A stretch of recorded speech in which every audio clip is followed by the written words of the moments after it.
alone to cover funeral costs. Court can order. All rise. Have a seat, please. Kevin approaches the bench. Hello, Judge. Case number 2009, Jenny Spencer versus Jenny. Thank you. You're welcome.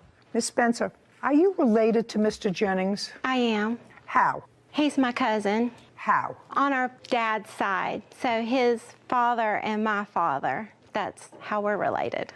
How were they related? So his dad and my father are pretty close in age, but they are cousins themselves. But my dad is pretty young, so they're close. My dad and his father are close in age, so they were more like brothers. I still don't understand. My father and his father were first cousins, but I was raised by my grandparents, so that's why we're close. Okay, so your fathers were first cousins? Yes. Okay. Your mother passed away. Yes, ma'am. When?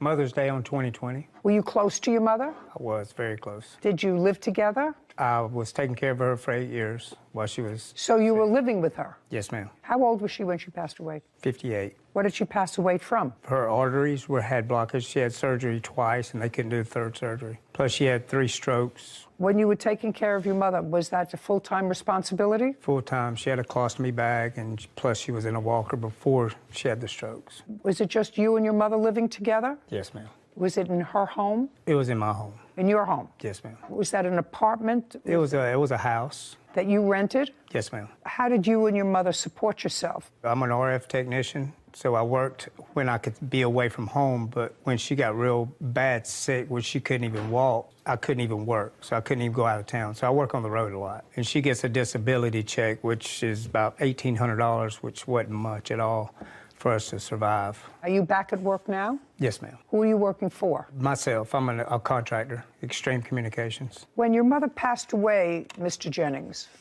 are you an only child? Yes, ma'am. She passed away in the hospital? Yes, ma'am. At that time, you didn't have money for her funeral arrangements. No, ma'am. And you didn't have the funds to even take her body out of the hospital. No, ma'am. So what did you do? Well, I thought I had insurance settlement, and I was going to take care of that, because she did have 2 burial plots. But when we went to... Who's we? Me and Angela. Who is Angela? She's my fiance. But when we went up there to... we've got 2 burial plots. When we went there to turn those in mortuary, they added on $10,000 or $15,000 to actually bury her. And I was unable to do that because her insurance had lapsed 2 or 3 months. You know. So you didn't have money to take care of your mother's funeral expenses? I did not. Do you want to tell me how the plaintiff got involved with that? I told Tracy exactly what... Yes. At some point, your mother passed away on Mother's Day in 2020. Yes, ma'am. Did you contact Miss Spencer, or did she contact you? She contacted me. When? During the process of me suffering because I didn't have the cash to front my mother's funeral. Well, you know, it's hard for me to ask the question, how did she know about that? But yes, ma'am. Were there other relatives? I was posting things on Facebook. Okay. So what did you post on Facebook? That I was trying to do a GoFundMe to help with my mother's funeral. And how much after she died did you post something on Facebook? Nothing much, not at all. A day, 2 days? About 3 or 4 days after. Did you see that? Is that why you contacted him? That is not why I contacted him. Okay, so why don't you tell me why? That's not what you said in your papers, so I'm curious. Why did you contact him? As he said, his mother had been sick for quite some time, so her death wasn't completely unexpected. We had been following her progression on Facebook, and Chris is correct. He had been taking care of his mother. They were very close. But when the family saw on Facebook that she had passed, nothing got posted about funeral arrangements. And some of the members of my family who were not on Facebook contacted me and said, "Don't tell me what they said to you." Sorry. So you were contacted by members of your family? Correct, that are not on Facebook, asking about care. Don't tell me what they asked. I'm sorry. As a result of those conversations, did you contact him? Eventually. I did not contact him immediately because I just didn't feel like it was the right time. I knew. When? Was it in June? So it was right after her passing. I contacted his stepbrother and stepsister first because when I had not seen anything for 3 days about funeral arrangements, rather than calling Chris, who I knew would have his hands full handling matters, I actually contacted his stepbrother and stepsister And I said, do you know anything about funeral arrangements? Nobody did. And so they didn't know anything and suggested that I reach out to Chris. I said, well, I hate to do that. This is a really bad time, but I did it anyway. And so I called Chris and I said, Chris, I'm sorry to bother you. I know you're going through a lot, but some people are asking me about your mother's arrangements and I don't know what to tell them. It's been several days. Have you picked out a mortuary? And he started crying immediately, understandably so. He said, Tracy, I'll be honest with you, I don't even have the money to get her out of the hospital. He said, it's going to cost $500 to get her out. I said, okay. And I believed,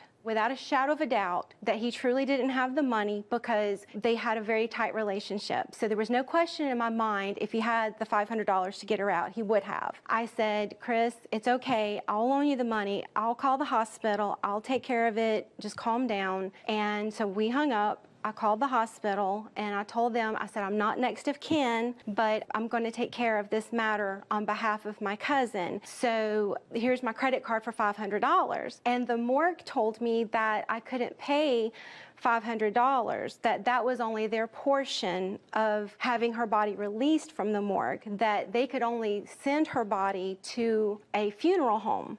They have to send it someplace. If they're releasing it, they have to send it someplace. Correct. They said that she had been there for so long that she needed to go within the next day because they can only stay there for 5 days. And Got it. Sorry. Okay. So they said she needs to go now. And if you don't come get her or have a funeral home come get her, we're going to have to send her to Spartanburg County and they're going to be in charge of her remains. And the next of kin is at risk of being arrested for abandonment. And so I freaked out. I called Chris back. I said, Chris, I said, it's not $500. I said, they're not going to let us get her. And do you know you're close to being arrested? And, you know, I felt really bad about that. Where do you live? Spartanburg, South Carolina. Just take a look and see if you can find out next of kin responsibility. I'm surprised that you were given that information from the hospital, but I may be wrong. Morgue. About that. Yes.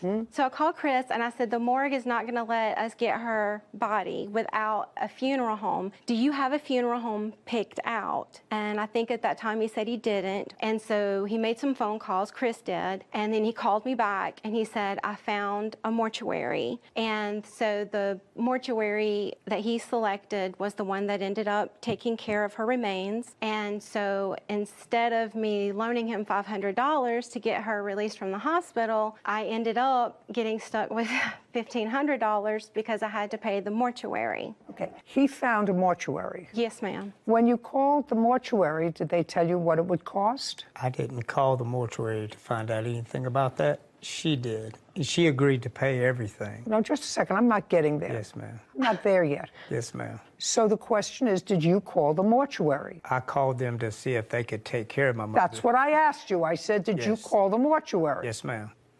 And after you spoke to the mortuary, you called the plaintiff back. Sure did. Okay. When you called the mortuary and she had already told you it would be $500 to get your mother's remains from the morgue, but then you had to take her remains someplace. You couldn't take them in your car. Right. They had to go someplace. Yes, ma'am. And common sense would suggest that you would ask what their cost was, what their fee was. Is not an answer. For a cremation. For whatever, and they told you it was how much? They told me for the cremation, it was about $1,500 for cremation. Okay, and then you called your cousin back. Yes. And let me hear the conversation, as you recall it, between yourself and your cousin. Okay. I called her back and told her that I didn't have the money to take care of that. She goes, don't worry about it, Chris. I'll take care of it. It's exactly what was said. Now, was that before or after you set up a GoFundMe page? That was before. So she took care of the bill? Yes. So this was 5 days after No, your the mother's Go- death? Shh. Yeah. You said it was after. Now, so it was 5 or 6 days before your mother's body was taken to the funeral home for the purposes of cremation. How many days after that did you start a GoFundMe page? A couple days. 2 days. And what was the language in the GoFundMe page? To help take care of my mother's funeral. Well, And well, expenses. shh, Mr. Jennings, if what you just said to me previously was Read back to me, Whitney, what Mr. Jennings said about the conversation that he had with her. It started with, "Don't worry about it." He said, okay, I called her back and told her that I didn't have the money to take care of that. She said, don't worry about it, Chris. I'll take care of it. That's exactly what was said. Okay, good. So if she said she would take care of it, why would you post an outcry for money from strangers to bury your mother? To go during the process of getting that money is exactly No. Let's follow what you said, Mr. Jennings. What you told me was that you had the conversation, she took care of the bill. 2 or 3 days later, you started a GoFundMe page for your mother's funeral expenses. Is that not what he said? Yes. If it was a gift to you, I'm not understanding why you would start a GoFundMe page. It's because it wasn't taken care of within 2 or 3 days, ma'am. What do you mean it wasn't taken care of? She didn't pay the bill within 2 or 3 days is the thing. That's the reason I did that. Well, they wouldn't release they wouldn't release the body unless they got paid with a credit card. I understand that, but I was trying Just to a have second. backup. A backup for what? Just in case you didn't fall through. Mr. Jennings, now you're getting cute with me. No, ma'am. Now you're getting cute with me. And later today, He said to you, I need to borrow $2,300. and you said to him, Why can't you ask anybody else? and he said to you, His girlfriend's father, if he were to ask him, he would pry and find out that he was addicted to cocaine. A courthouse. The Judy Justice logo appears. In the courtroom, Tracy and Chris. Tracy Jennings Spencer says her cousin, Chris Jennings, owes for a loan to cover his mother's funeral costs. Chris claims it was a gift. now, the plaintiff had to give the hospital her credit card. Is that correct? Yes, ma'am. So before they released the body, which they had to do within a day, they had her credit card. And it wasn't until after that that you started a GoFundMe page. Okay. And don't raise your hand. And how much money did you receive from this GoFundMe page? Like $200. Okay. And you received $200 within what period of time? Within probably 3 weeks. How much of that $200 did you give to Miss Spencer? 0. And your total cost was $1,500. Is that correct? Judgment for the plaintiff in the amount of $1,500. This court is adjourned. Tracy, then Chris. Well, I'm very pleased that she saw what really did happen. I think everything went exactly as planned. I tried to step up in a time of desperation and an emergency situation, and look where it got me. Everything's fine. I think we'll be able to move past. I mean, at the end of the day, he's still my cousin, he's still my blood, and I'm always going to love him. Judy and Sarah.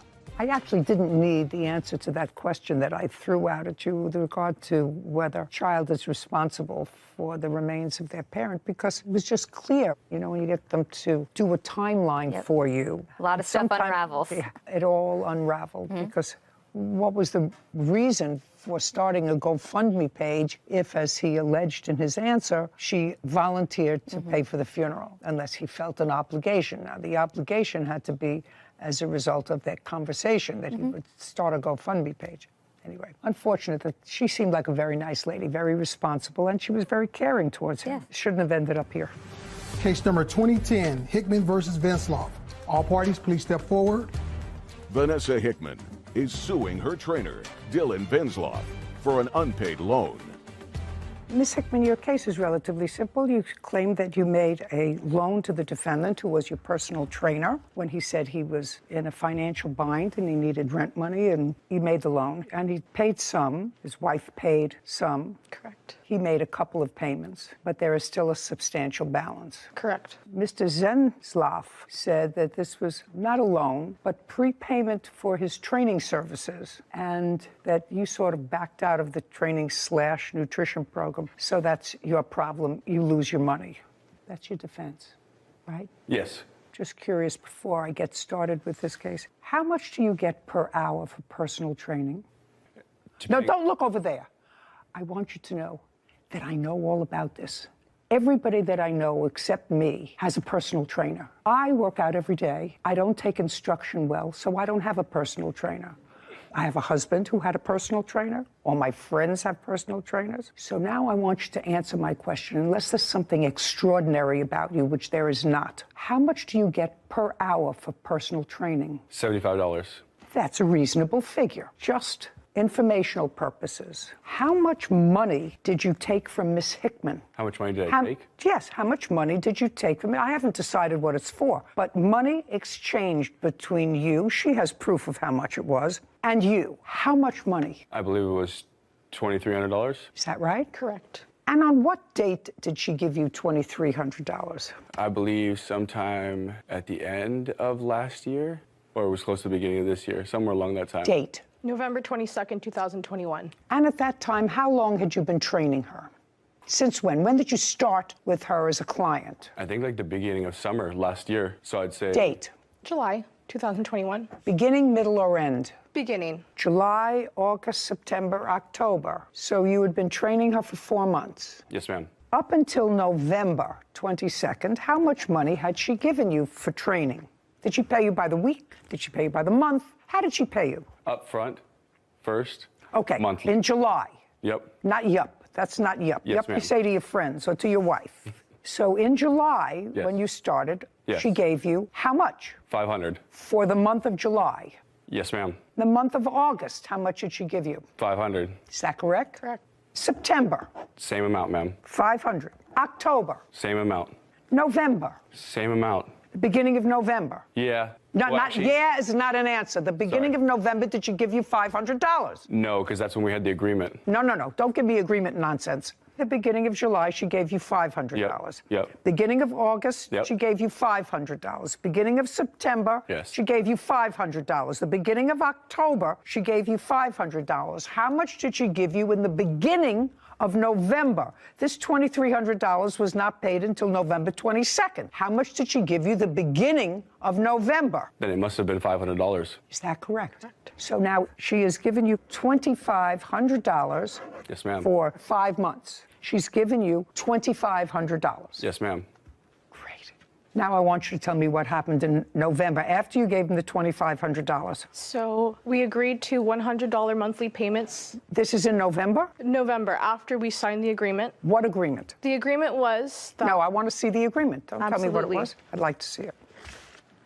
Vanessa hands a document to Kevin, who brings it to Judy. She dons her glasses, then reviews it.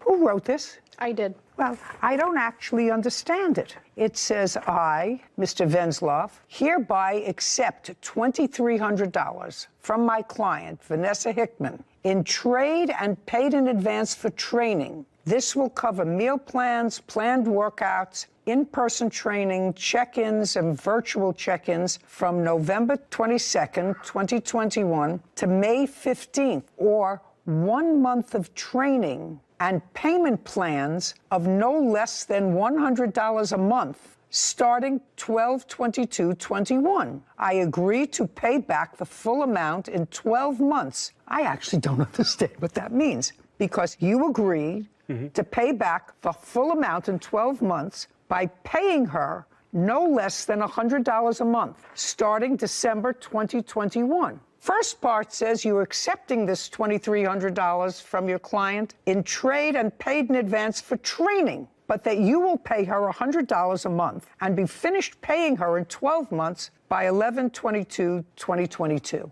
Okay. So you wrote this up. Yes, I don't understand it because it doesn't make sense. of course. So there had to be a reason why you picked this $2,300. He's been training you July, August, September, October, and November. You paid him $500 each month, or about $120 a week. And all of a sudden, there's a $2,300. What is there something that I said funny? Dylan's wife's eyes widen. All of a sudden, there's $2,300. Tell me how the $2,300 came about. So over the course of those months, we became good friends. I see him 3 times a week. We get to know each other, talk, open up, and we're very friendly with each other. He opened up about me about having financial hardships. No, he'd opened up. He said to you. Yeah, he said to me, I need to borrow $2,300. And you said to him. Why can't you ask anybody else? And he said to you. His girlfriend's father, if he were to ask him, he would pry and find out that he was addicted to cocaine. That's what he told you? Correct. And what did you say to him? Oh, okay. So if I give you this money, we're going to write an agreement to cover me in case you don't pay me back. And what did he say? Okay. And that day on November 22nd, we wrote out the agreement. No, you wrote the agreement. Absolutely. I wrote it down, and he gave me a photo of his driver's license that day. And you have a copy of that driver's license? I do have a photo on my phone, yes. I'd like to see it. Of course. Vanessa hands her phone to Kevin, who brings it to Judy. So you were working, and he was working. He was making money. So if you're the wife, you say, what do you mean? We need money for rent. I'm working. You're working. What's it all about? Did you know he had a drug problem?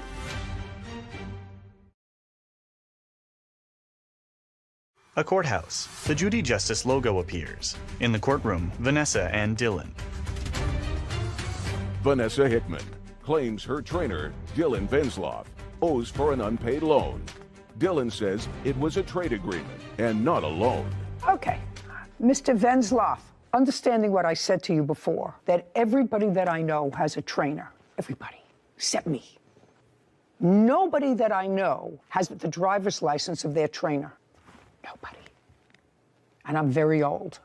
Now, can you give me a logical reason why the plaintiff would have a copy of your driver's license in her phone? To make sure that the trade agreement stays. What's the trade agreement? The trade agreement was that she was going to give me the money, and I was going to... Just a second. Let's go back for a second. Yeah, no problem. So what she says, in part, was accurate. Is that what you're telling me? In part. That you became friends, you would talk to her, you had a girlfriend, you knew he had a girlfriend? Correct. You asked her for money? Yes, ma'am. Different amount of money because you were in financial difficulty? Yes, ma'am. And that she asked you, why couldn't you ask your girlfriend's father? Because she evidently knew that based upon the fact that you were friends, that you're the wife, girlfriend, whatever, your father has money? Yes. Okay. Why couldn't you ask the girlfriend's father, right? Yes. She asked you that question? Yes. And did you say to her, because I didn't want him to pry? Yes. Because I have a cocaine habit? Yes, ma'am. Okay. And so she gave you the $2,300? Yep. Not yup. Yes, ma'am. Sorry. Perfect. And that was on the 22nd of November of last year. After she gave you that money, and you were supposed to, according to this agreement, make $100 a month payments to her. That would took That's what it says. Yeah, if I was unavailable. No, it doesn't say. There's nothing here that says unavailable. Well, it's actually... There's nothing. That's why I don't understand this agreement. Yeah. You see, not yet. That's why I don't understand this agreement, because one talks about training and workouts, and one talks about you agreeing to pay her back within 12 months at no less than $100 a month. So it doesn't make any sense. So now I have to figure out what it was that really happened. Do you understand? Yes, ma'am. Okay. So this paper says something about $100 a month. Now, did you ever give her $100 a month? Yes, for a month. In what months did you give her $100 a month? I think it was the first 3 months. And you gave it to her how? Via Venmo. Did he give you the first 3 months? He gave me the last 2 months, and his wife paid me the first month. That would be you? Yes. Stand up, please. Dylan's wife rises. Tell me your last name. Venzloff. When did you find out that your husband had taken money from the plaintiff? When she had sent me a message on Instagram asking for me to send her money that he was late on a payment. And that was in what month? I believe mid-January she messaged me. January of 2022. Correct. And up until that time, your husband had not told you that he took money from the plaintiff. That's an easy question. I don't believe so, no. He had not. Well, that's what it sounded like. You didn't know about it because the first you heard about it was when she sent you a message. So he had not told you that he took money from her before. Now, when you found out, you confronted him about this, did you take money from the plaintiff? I did. And what did he tell you? He told me that he had to pay for rent that month. Were you living together? We were already married. Were you working? I was. So you were working, and he was working. He was making money. So if you're the wife, you say, what do you mean? We need money for rent. I'm working. You're working. What's it all about? Did you know he had a drug problem? That was when I found out. Okay. Well, that's a fair question. I like the honesty. Did you have discussions with him about that? Yes. Did he go into rehab? Yes. Great. When did he go into rehab? He went for a week in December into a detox, and then he went for a month this last June, I believe. Because he had a relapse? Yes. How long was it in June? 30 days. During December and June, had he ever been arrested? No. So he did this voluntarily. Yes. Good for you. Thank you. Take a breath. All fine. Your husband owes her $1,800. That's what she's suing for. That's what he owes her. He knows he owes her that money. She was doing a good thing. She was being kind to him. And probably, ultimately, if he stays clean, saved his life. Reasonable, you know, because but for that, you wouldn't have found out, you wouldn't have forced him to take some action. Is that what happened? Yes. Do you have a drug problem? I don't know. Does your father still not like him? They're best friends. They're best friends? Yes. Interesting. I'm absolutely shocked. Judgment for the plaintiff in the amount of $1,800. We're finished. This court is adjourned. Vanessa, then Dylan.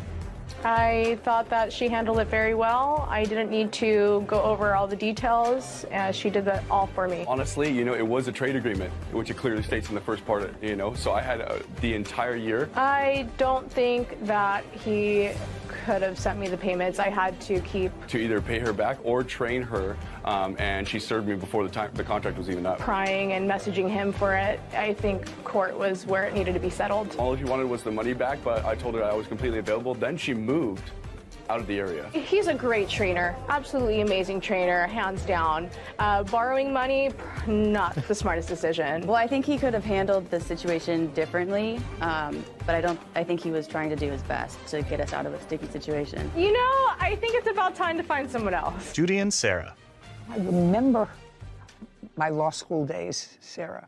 Not clearly, but I remember my law school days. And you know how important it is, I always say you should have a writing. But you're supposed to have a writing that's clear. And I know that there's a rule of law that if a contract or an agreement is ambiguous, that a third party can't figure out, fact finder can't figure out what the intent of the parties was. Was it a training agreement, which is what he said, which is a lot of baloney? Was it a loan that you're allowed to go beyond that contract? So your experience in law school is much closer. I did just study this, so it's true that if a fully integrated agreement, meaning that it's clear, the meeting of the minds between parties is clear to a third-party fact For car damages and harassment. Judge Judy enters the courtroom.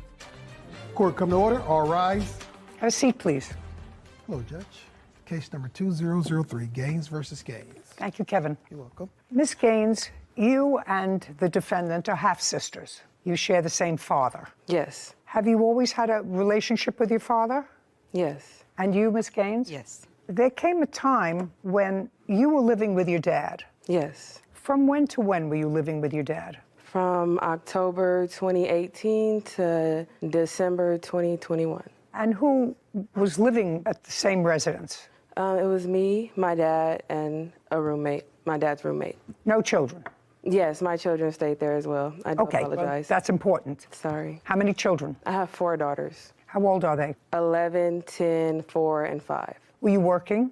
Yes. From 18 to 21? I stopped working in November 2019, and I started back working October 21. What kind of work do you do?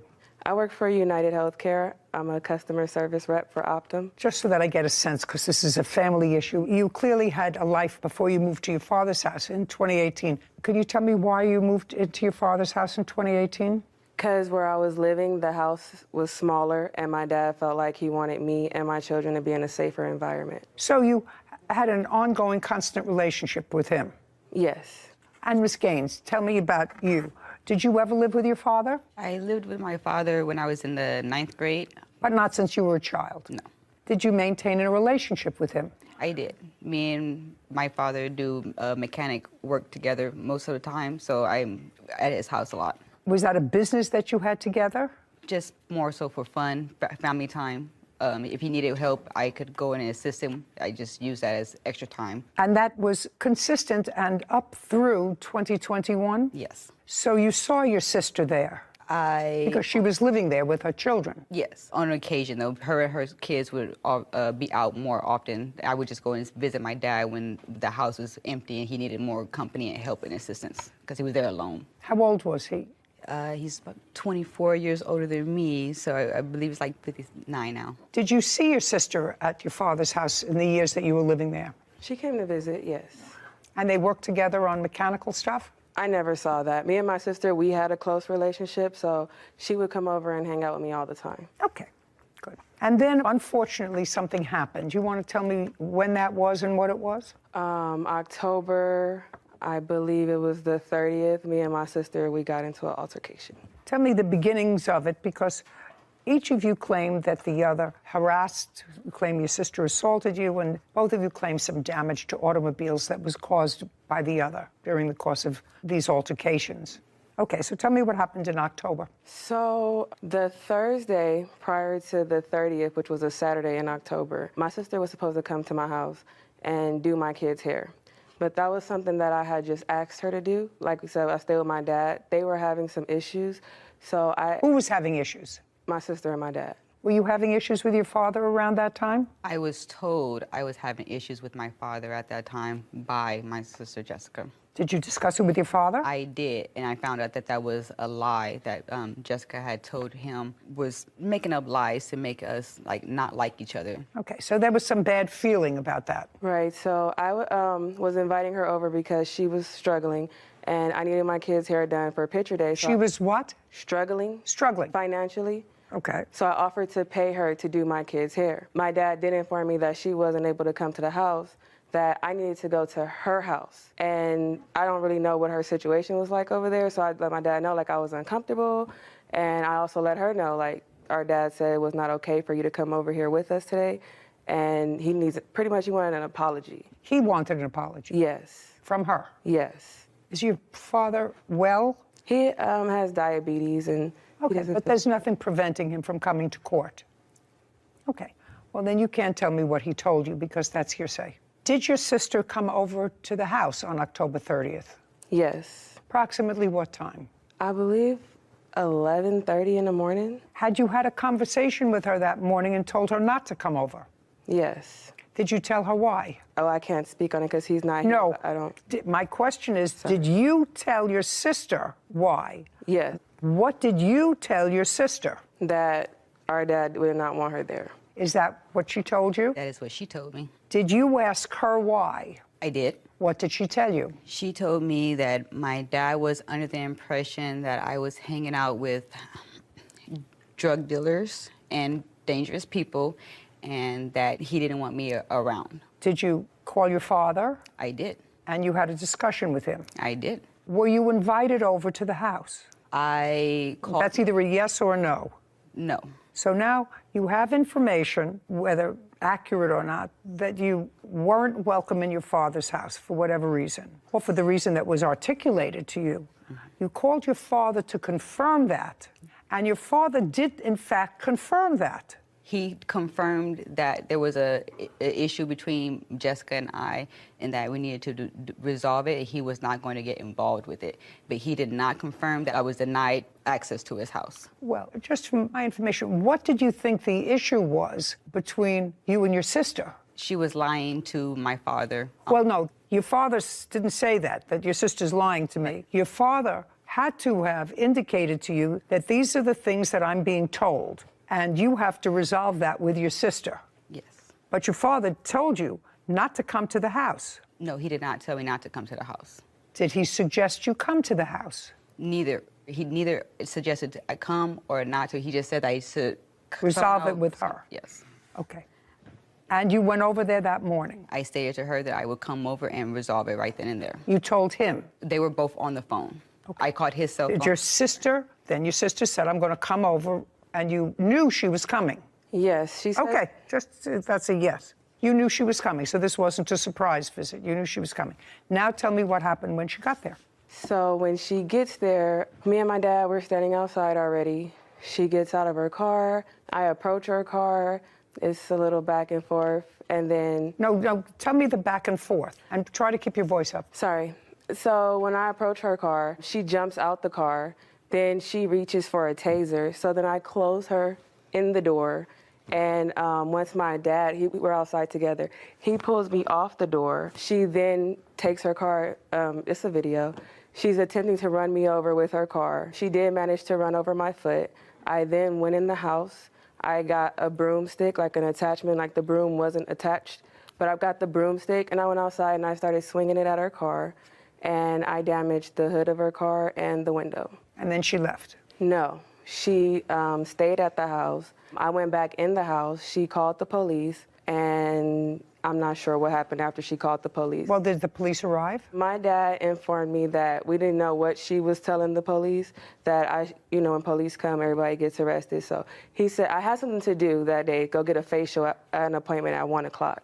So I just went ahead and headed off to that. So you left? Yes. You knew she called the police and you left, leaving your dad to explain to the police what happened? My dad didn't talk to the police neither. So they just came?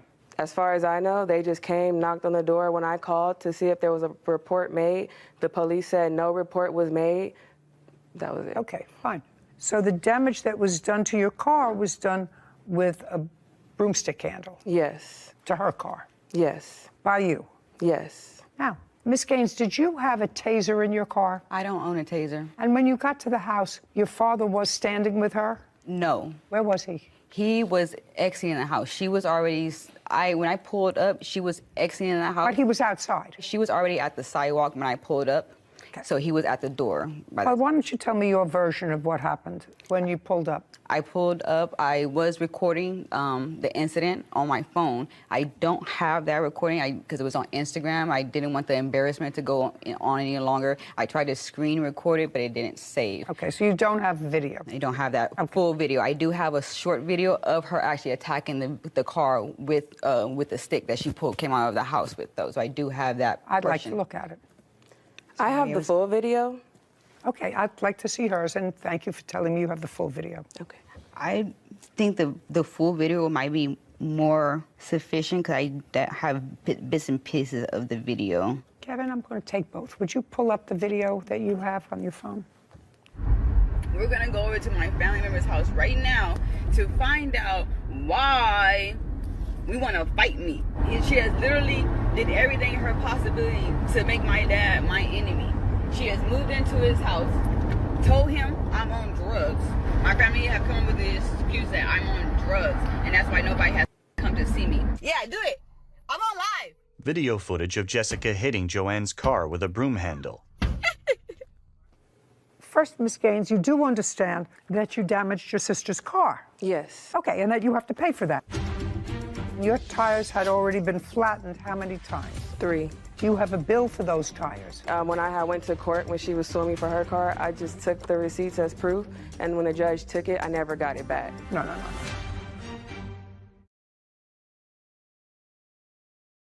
A courthouse. The Judy Justice logo appears. In the courtroom, Jessica and Joanne. Jessica Gaines claims her sister, Joanne Gaines, vandalized her car and harassed her. Joanne is countersuing for an assault and filing a false restraining order against her. Okay. Miss Gaines, you do understand that you damaged your sister's car? Yes. Okay, and that you have to pay for that? She sued me for the damages already. She sued you. Did she get the damages? Yes. Oh. She was granted. Okay. Jessica hands a document to Kevin, who brings it to Judy. She reviews it.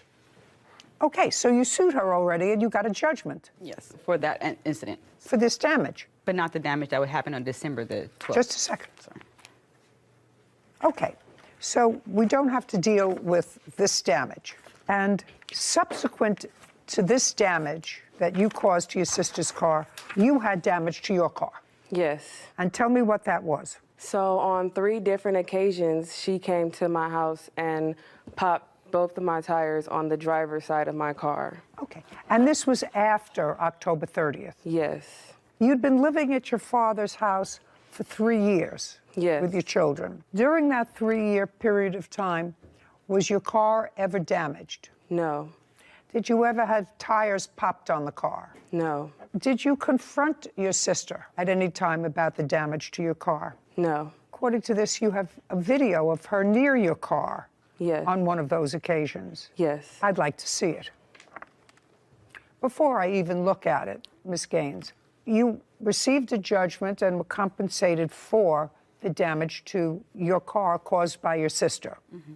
Do you acknowledge that you or someone acting on your behalf flattened her tires? 1 tire. Okay. So you say you flattened them 1 time? 1 tire, 1 time. And when? Right before November.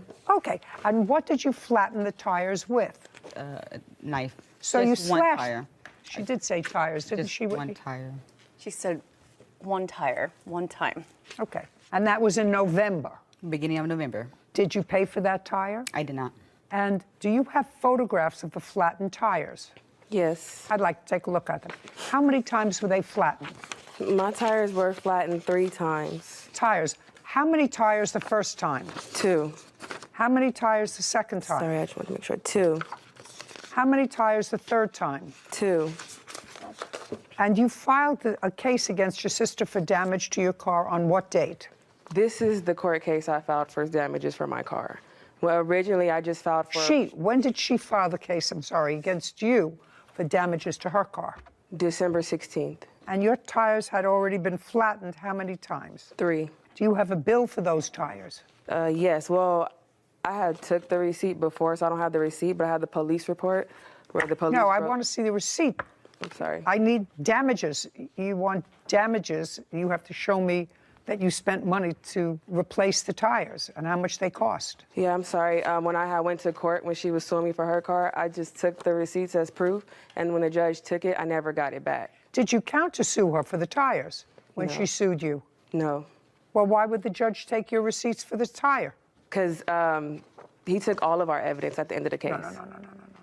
The only reason a court would take your evidence is if you had a counterclaim for your damage. I'm new to the court thing, so I didn't know to countersue.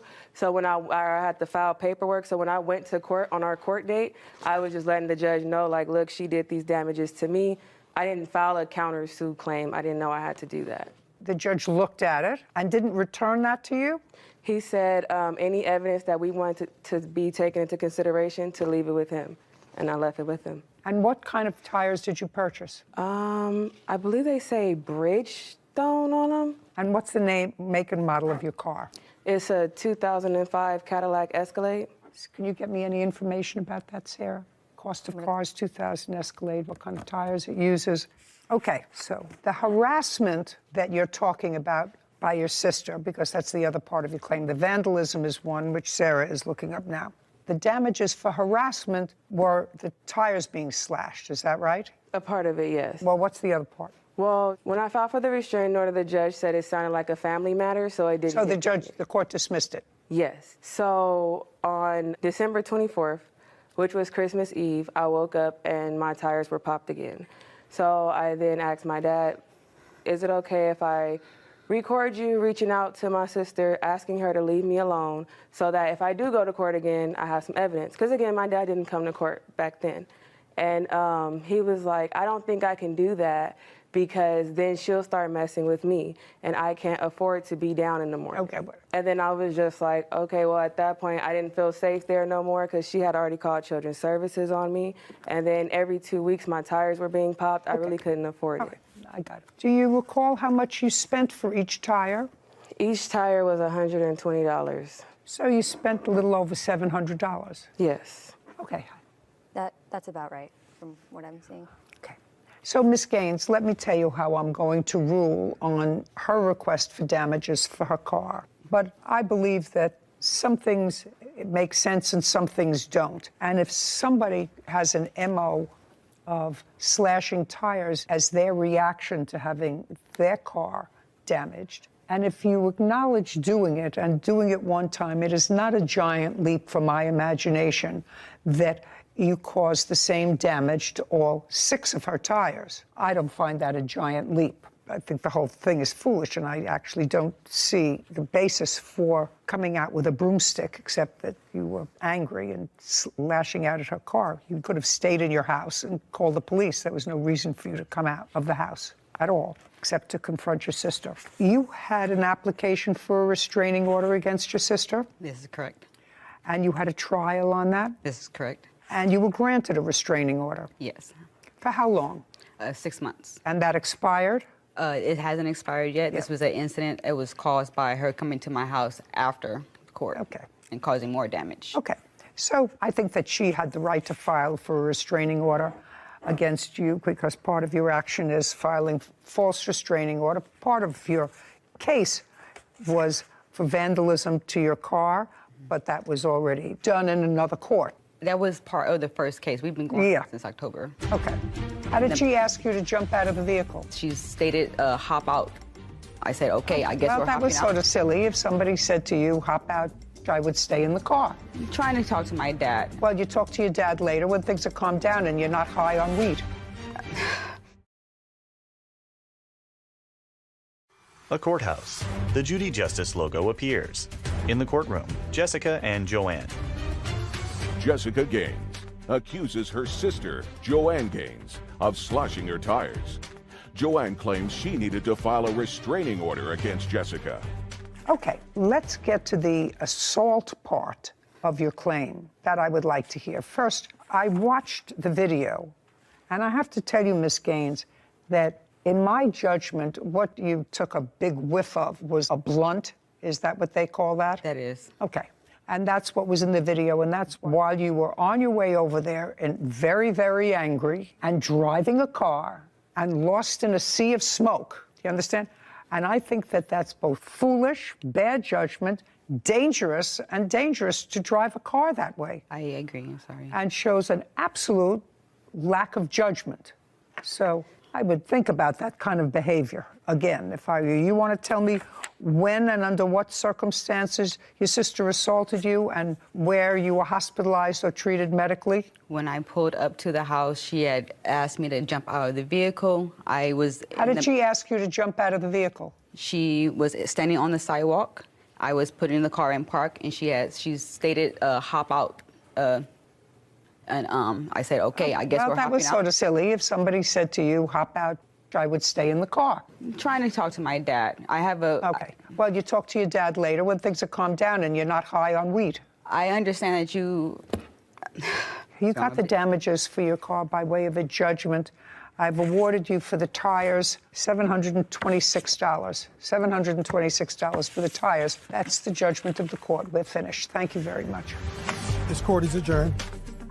I only slashed her tires one tire, like I stated. It was fair. There's no receipts that were presented, so they were never damaged. We got it, we got the proof, so. She stated that I ran her over by the car, but she was walking back into her house. How are you walking if your foot got ran over by a car? It's embarrassing. Jealousy, maybe. I don't feel that way. This is my younger sister. I love my younger sister. I don't wish that this wasn't even going on. I really hope we have a better relationship going forward. I hope this is all over and behind us. Yeah, there's no more family for me, I guess. We're siblings. Siblings go through stuff. Judy and Sarah. So, my Sarah, the case to me, we've seen it before, siblings fighting, very unfortunate. So I'm going to ask you a question because I know I come from separate generations, 3 down from you. Okay. And I've already accepted the fact that many states in this country have voted in favor of legislation which suggests that marijuana is a legal substance and decriminalizing it. Fine, just like alcohol. Yes. That's what my grandchildren tell me. You drink alcohol, we do something else. But am I crazy? Because I watched that video, and to me that was the most interesting part of the video. And then she took this big cigar thing, which I found out what those were called back in my family court days. And it's interesting that I could recall it, called a blunt. Tell me what you think. Would it be no different if she took a big bottle of vodka from the passenger seat and took a couple of swigs before she got to a fight? Yeah. Okay, I want your take on that. Yeah, even as a different generation, there's responsibilities and regulations and rules, the same with alcohol. So while it might be legalized, decriminalized in many states, you still have to follow the rules and act responsibly. I think there are different physiological effects. Would you say that there was any jurisdiction in this country where you could smoke marijuana while you were driving? I think it's still considered under the influence. Former friend Alexandria Allen for a washer and dryer. Court come to order. All rise. Have a seat, please. Kevin approaches the bench. Hello, Judge. Case number 2043, Pelletier versus Allen. Thank you. You're welcome. This young lady is a friend of yours. A former friend, correct. How friend? I met her from another mutual friend that I had, and we just formed a relationship together, just a friendship. Are you married? I'm not. I'm single. Any kids? No. And what about the defendant? She does have 2 kids, and she is married. Currently? Yes, currently married. Are you also friendly with her husband? Yeah, just friends. We were, yeah, before all this took place. So that all of you were friends? Yes, at one point, yes. Case is relatively simple. Miss Allen's washer and dryer stopped working. Correct. You had done some odds and ends things for her in the past. Yes, worked on her car and stuff. And did you find or did she find the used washer and dryer? She asked me for recommendations and she found it on the selling app for used items. So you told her where she might look for it? Correct. And she found it on an app online? Correct. Okay. No, actually... Look at me. Okay. He made the recommendation to me. Did you go on the app yourself? No, I did not. So you never saw the washer and dryer? Well, is that what you're... Just a second. So what you're saying, I just want to be clear. So I said, if you didn't go on the site, then you never saw the washer and dryer. May I speak now? Either you did go on the site and see it, or I didn't go on the site. I didn't see it. He sent the picture of them to me, just a screenshot. That's all I got. Okay. How old are you? 32. You have 2 children? Yes. Did the screenshot show you where they came from? I have a photo of them, and it doesn't say anything. So is what you're telling me you didn't know where they came from? Well, there is a name of the site. Would you like to know that? I want to know if you knew it. Yes, I know. All right. Don't play with me. Don't play with me. You knew the site where the photo came from. So let's say you are correct, and I don't know. You said you needed a washer and dryer. You say he found the washer and dryer on a site, sent a photo to you and said, is this what you're looking for? Correct. Right? And on that screenshot was the site. Right. So you had at least access to the same site that he did.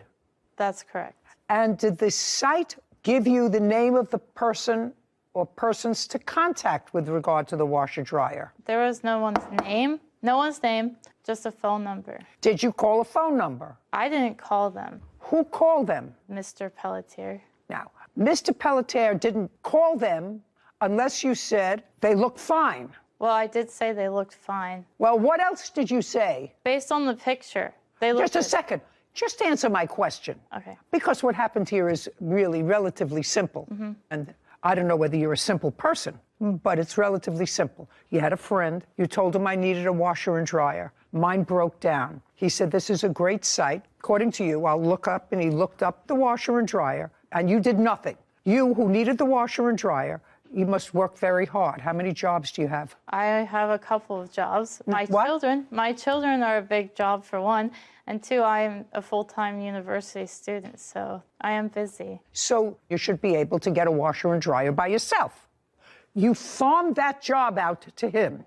I did because he volunteered to help. Doesn't matter. He didn't volunteer to help unless you told him I need help. I mean, is what it is. Are you using him? I'm not sure. I wouldn't. I'm not sure.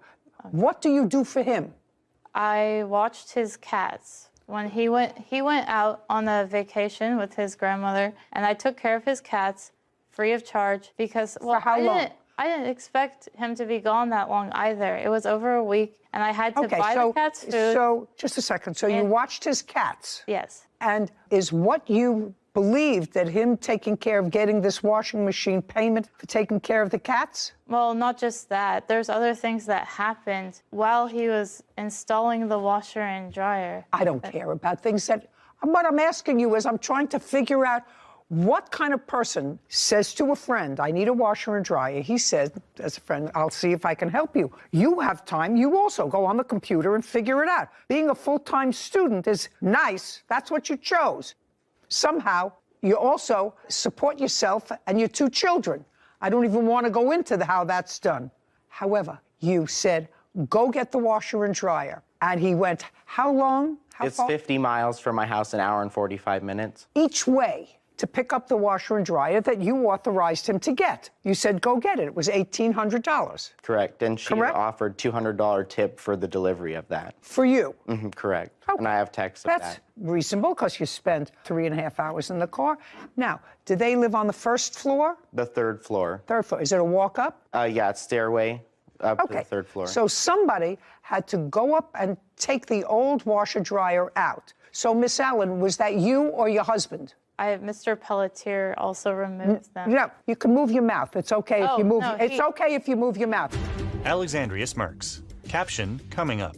I feel like I was being very kind because I didn't decide to sue him for his cat or the damages he did to the cows. I'm telling you, cats. I don't know what your excuse is. I feel like I don't care what you feel like. I don't care what you feel like. And later today, when we went to transfer the title over together at the DMV, I had to pay off whatever tolls that I had. So between that time and the time where he ended up taking the car back, I don't really know how there was $600 worth of tolls. I don't know either, but that's what I'm going to find out. A woman shrugs. A courthouse. The Judy Justice logo appears. In the courtroom, Hunter and Alexandria. Hunter Pelletier claims his former friend, Alexandria Allen, is responsible for the cost of a washer and dryer. The plaintiff walked up the 3 flights of steps, carried each of the washer and dryers downstairs, took the washer and dryers from downstairs up the 3 flights, got them installed, and you didn't like them. They were a different color. And they're busted up. They don't even work properly. Okay. Miss Allen, when did this happen?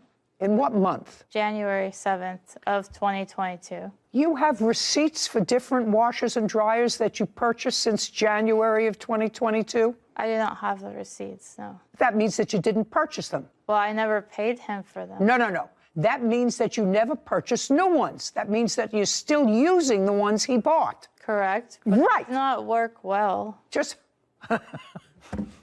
you bought used washer and dryer. You've been using them January, February, March, April, May, June, July, August, 8 months, and you're still using them.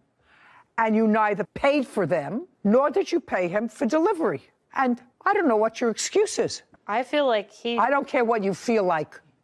I don't care what you feel like. You made a contract with him to go and pick up washers and dryers, disconnect yours, take them out of your house, install these, lay out the money to pay for these, use them for 8 months, and not pay them because you weren't happy with them. I feel like I was being very kind because I didn't decide to sue him for his cat or the damages he did to the cows. I'm telling you, cats did to the I'm telling you, couches. you should stay in school. How much did you pay for the washer and dryer? $1,800, and I took the money out of the bank. She had asked me because her ATM has a low limit, so I went into the branch of my own bank. That's what you're suing for $1,800. Yeah, I wanted to get the $200 if possible, but at this point, I just want the money for the machines. Judgment for the plaintiff. We're finished. $1,800. Thank you. This court is adjourned. Alexandria. It damaged the walls of my apartment. They banged it up. She saw right through everything, the damages, she said. The machines were overpriced. None of that happened from me. I'm not a professional installer. I don't think he cared because it wasn't his money. At the time, they were less than 6 months old from original purchase date, so they were still worth the money that they were asking. I don't know. I don't think we're going to be friends anymore. I don't need friends like that, no. Sarah and Judy. So this case touched a little upon agency, like an agent-principal relationship, where here the plaintiff was actively acting as her agent by going and picking up these washing machines for her. They had had communications beforehand about this is what they look like, this is what they cost, I'll do it for you for $200. Is this what you want to do? She says yes. You don't get to just then back out of it because you don't like the color. You knew what they looked like. You knew they were used. There was no bait and switch. I was almost waiting for an explanation, for a bait and switch, he put the nice ones in his house and then gave me not so nice ones. But there was nothing. There was very rarely do we see no excuse for. And she's using them. Yeah, still She for said almost they were all a year. banged up. They were all banged up. Well, that's what happens when you buy something that's used. Mm-hmm. When you buy something over the internet, which is really what she did, she could have just as easily said to him, before you load them in the truck, please take pictures of them so that I see them. Yes, You know, she could have. So she could have. Did nothing. That's He not also, his fault. It's not his fault. Yeah. Also allowed him to take the other stuff down, put the other stuff up, and then say, well, they were banged up. And $200 to move 4 heavy machines is a low price as far as I'm concerned. Not a friend anymore. Yeah. Case number 2017, Alvarez versus Coover. All parties, please step forward. Avery Alvarez is suing his former friend, Brianna Coover, for toll charges. Mr. Alvarez, this is not a very difficult case. It's a question of dates. You bought a new car. Yes, ma'am. You knew the defendant somehow through her boyfriend or... He's my cousin. Okay, so you purchased a new car. You had an older car that you were still paying off. And Miss Culver needed a car, and you made an arrangement with her where she would take over the monthly payments on your old car, so that you would just be paying your new car. And when she finished making the payments on the car would be hers. That's correct. You did, in fact, conclude that agreement, and Miss Coover did, in fact, pay off the car. Yes, ma'am. She paid off the car. However, she did not register the car in her name. That's correct. And you had your plates on the car, and it is your claim that while the car was in her possession, she racked up $600 and some odd in toll fees. Yes, Your Honor. Which is what you're suing for. Yes, ma'am. Ms. Culver said that didn't happen. She had her own Easy Pass, toll pass, whatever it is.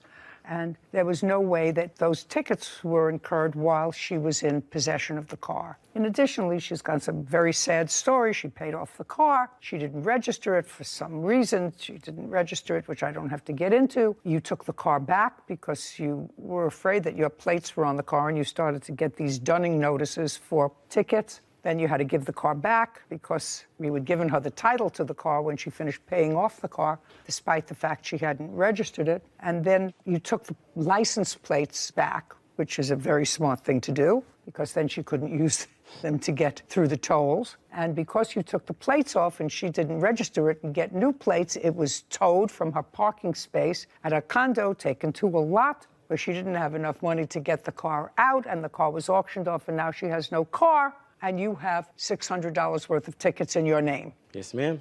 You got it. Is that it? That is a version of the story, yes. Well, I will let you tell me a different version. Everything is true thus far. We did have the agreement where he wanted a new car, I needed a car. No, I got that. I just want to know what I said that was incorrect. I just made it shorter. Just to clarify, when we went to transfer the title over together at the DMV, I had to pay off whatever tolls that I had before they're able to transfer the title over. So that was done. So between that time and the time where he ended up taking the car back, I don't really know how there was $600 worth of tolls. I don't know either. That's what I'm going to find out. But is there any part of the story that I just told that was inaccurate? Brianna hesitates. Caption coming up. He transferred over the car to you. You had possession of the car. He didn't. Correct. Other than you, who drove the car? Come on, that's a question. And other than you, who drove the car? Nobody. No. Who drove your car? Judy glares at Brianna. A courthouse. The Judy Justice logo appears. In the courtroom, Avrian and Brianna. Avrian Alvarez claims his former friend, Brianna Coover, owes for toll charges. Brianna says she already paid for the toll charges. He says that you had possession of the car. He got notification that there were tickets. You say that you didn't go through tolls. He said, I didn't have possession of the car.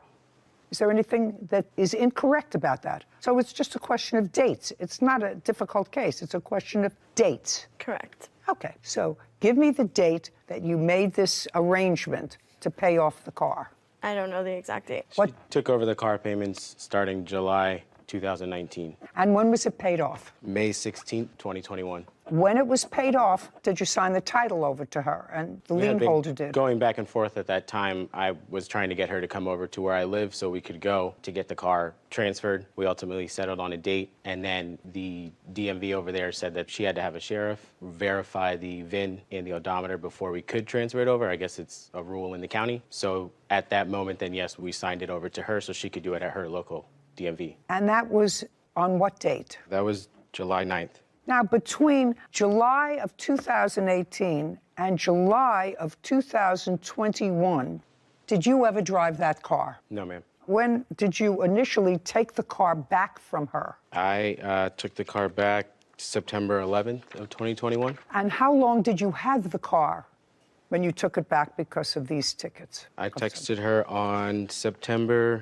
15th and told her that she could go pick the car up because I had found out that I couldn't do that. Exactly. It was self-help for that. Correct. Okay, so you had the car between September 11th and September 15th. Yes, ma'am. Other than that period of time, did you ever drive the car from July 18th until the present time? No, ma'am. So if there were any tickets that were accrued, it was either by the defendant or somebody who drove the car with defendant's permission? Yes, Your Honor. I'd like to see the dates of the tickets. Avrian flips through a pile of documents. Ms. Coover, you don't question the fact that between July 2018 and today's date, with the exception of between September 11th and the 15th of 2021, he did not have possession of the car. Correct. The only reason that when we transferred the title over, we had an agreement. Just a second. That's all I asked you. This is not a conversation. I just want to know who got the tickets. Whoever got the tickets is responsible for them. So he only had the car, so if there are any tickets there that were between September 11th and September 15th of 2021, they belong to him. Any other tickets from 2018 July until infinity are yours. Brianna nods. Kevin hands Avrian's documents to Judy, who reviews them.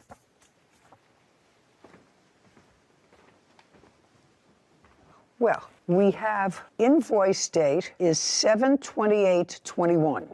That would be you. Correct. June 30th, 2021, 7/1/2021, 7/2/2021, again 7/2, 7/3, 7/6, 7/6, 7/7, 7/8, 7/8, 7/22, and 7/28 of 2021. Those are all you. Correct. August 28th, 2021. That would be you. Yes. 3, 3, 6, 9, 19, 28 of 2021. August. That all would be you.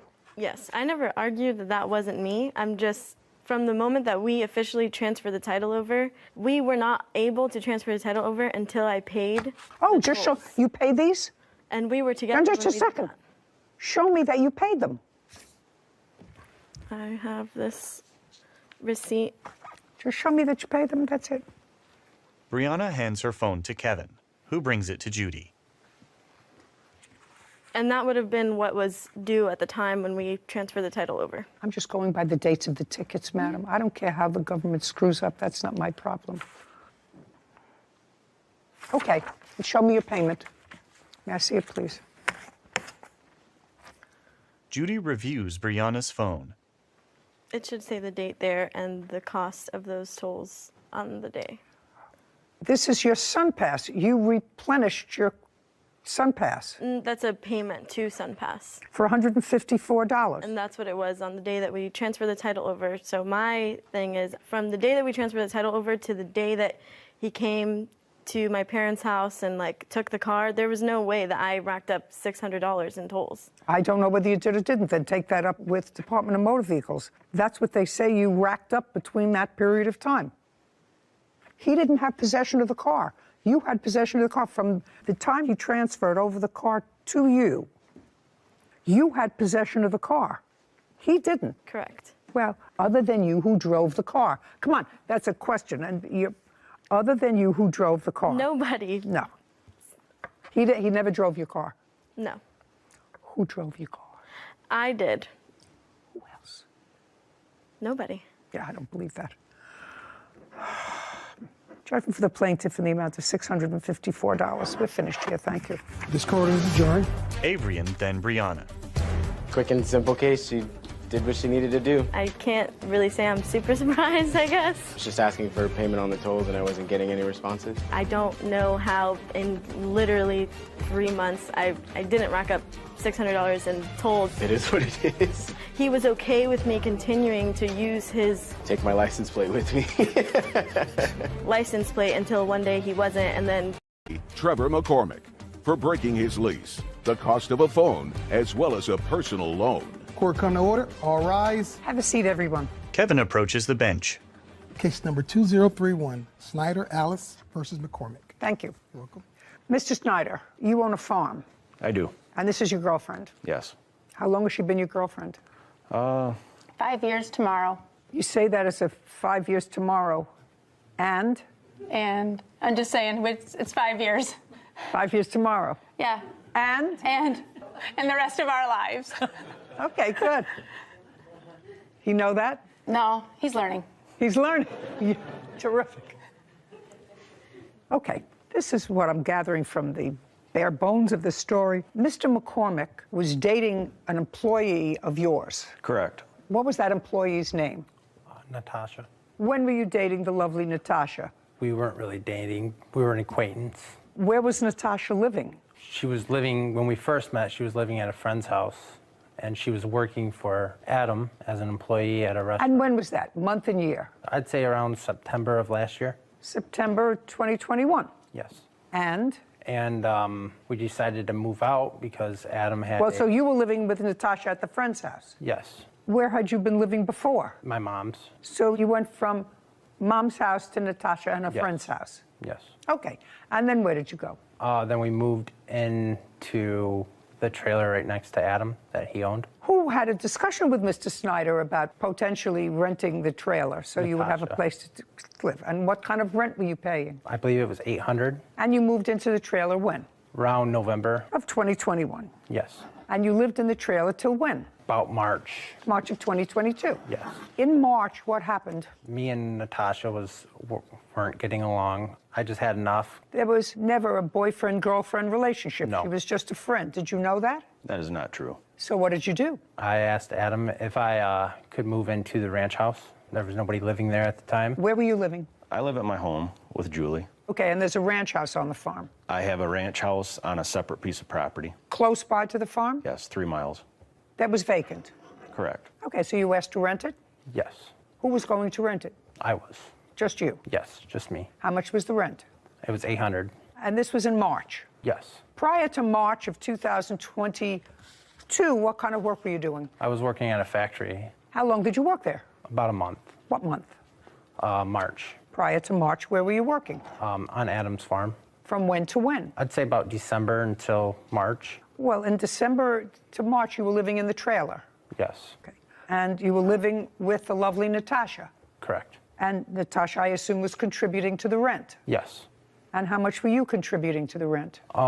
Is not an answer. How much were you contributing to the rent from December to March of 2021? Couple hundred a month. That's not an answer. A couple of hundred a month. How much do you pay for rent? $316 a month and 24 cents. How much does it cost to have your garbage picked up? $59.12. Do you understand? Certain things change. What was your electric bill last year? I don't remember. What was your bill last month? I don't remember. $300, ma'am. You see? But I mean, a couple is two. Yes. Who did you pay that to? Natasha. Well, I can't tell whether you paid that to Natasha or not. Did you ever discuss rent with Mr. Snyder? No. Even in the trailer? Even in the trailer. So that was all done through Natasha? Correct. Okay. But according to you, you worked someplace in March, but before that you worked on the farm? Yes. From when to when? December to March? Yes. Beginning, middle, or the end of December? The middle, the 16th. Is that about right? If you want to call Just helping... helping whatever? Yes. December 16th. Okay. And from December 16th, you did whatever work it was on the farm until March? Yes. March what? Till I moved out. No, March what? Beginning, middle, and... 28th.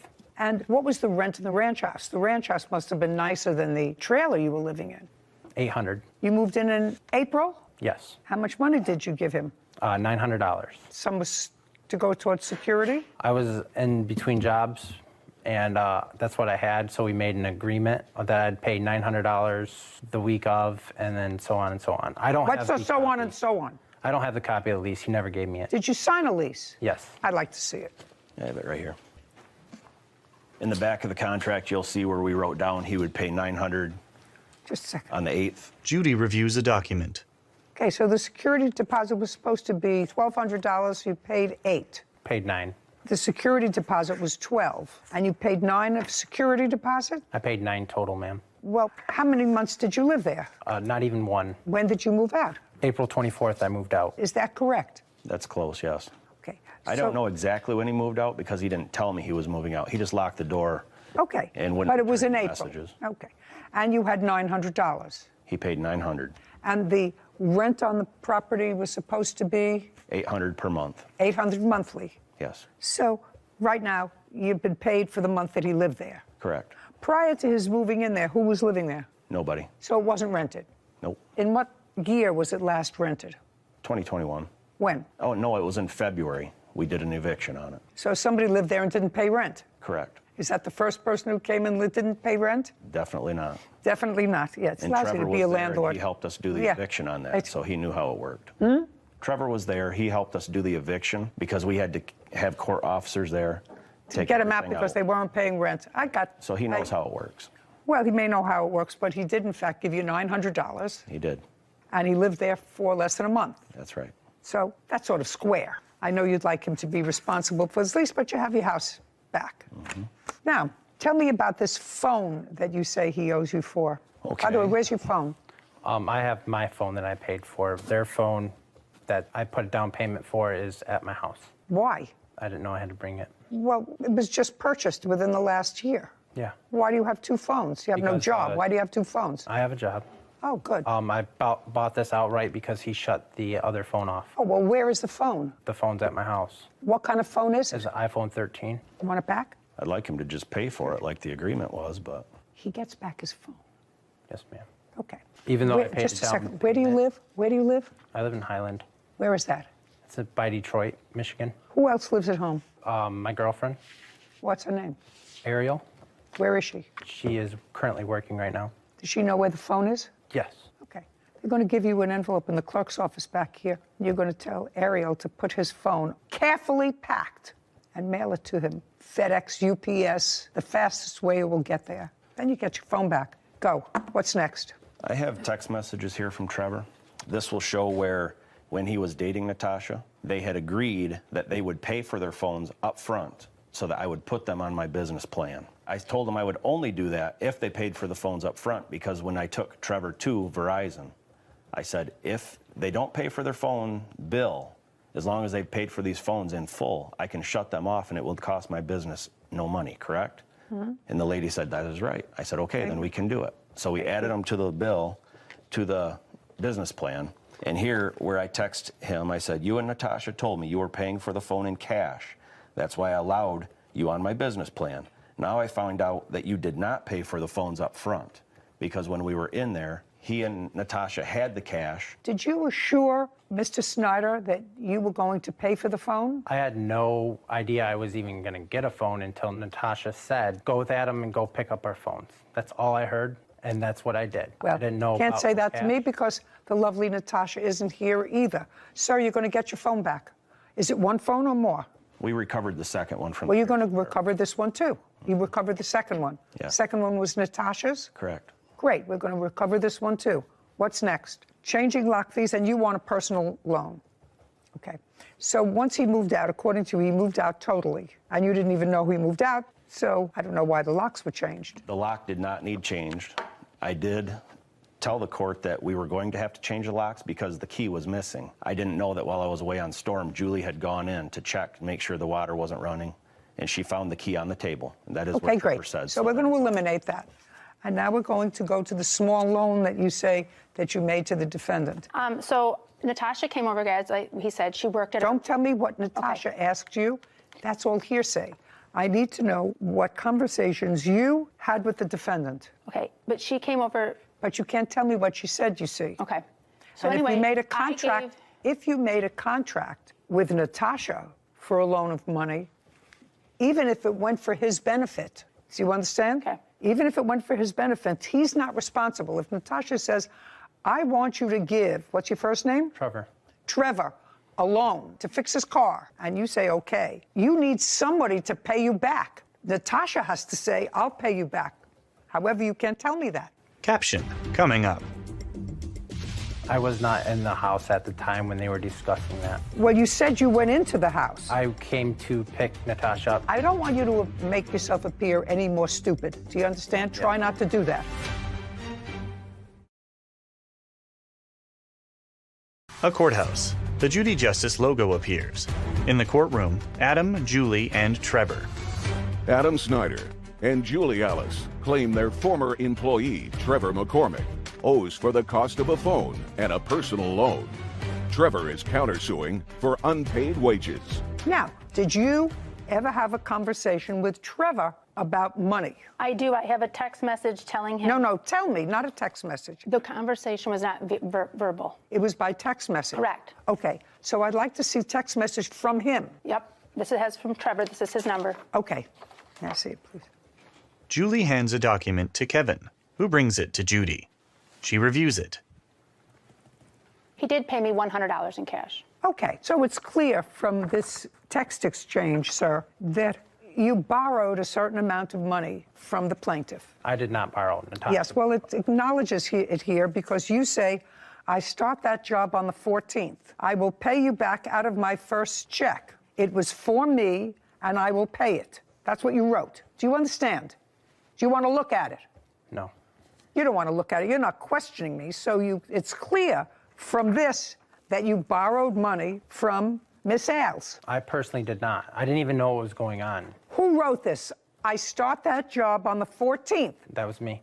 Well, then, that's in response to her text message to you that says, hello, Trevor. I heard you were moving out and I need that paid by the end of the month. I have been very patient as no attempt has been made on this. Thank you.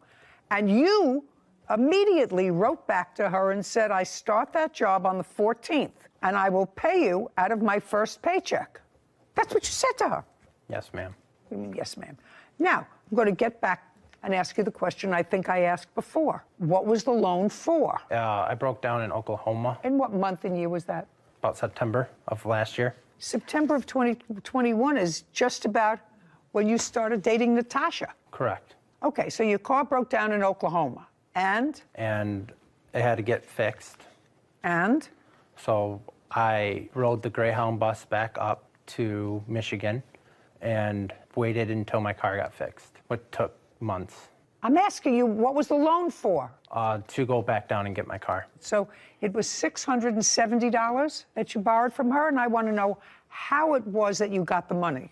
I came in to Julie's house, and Natasha said, you're going to Oklahoma to pick up your car, because I didn't have any money right then and there, but I wasn't going to ask anybody. Just a second. I don't care what you were going to do, what you didn't do, what you thought about doing.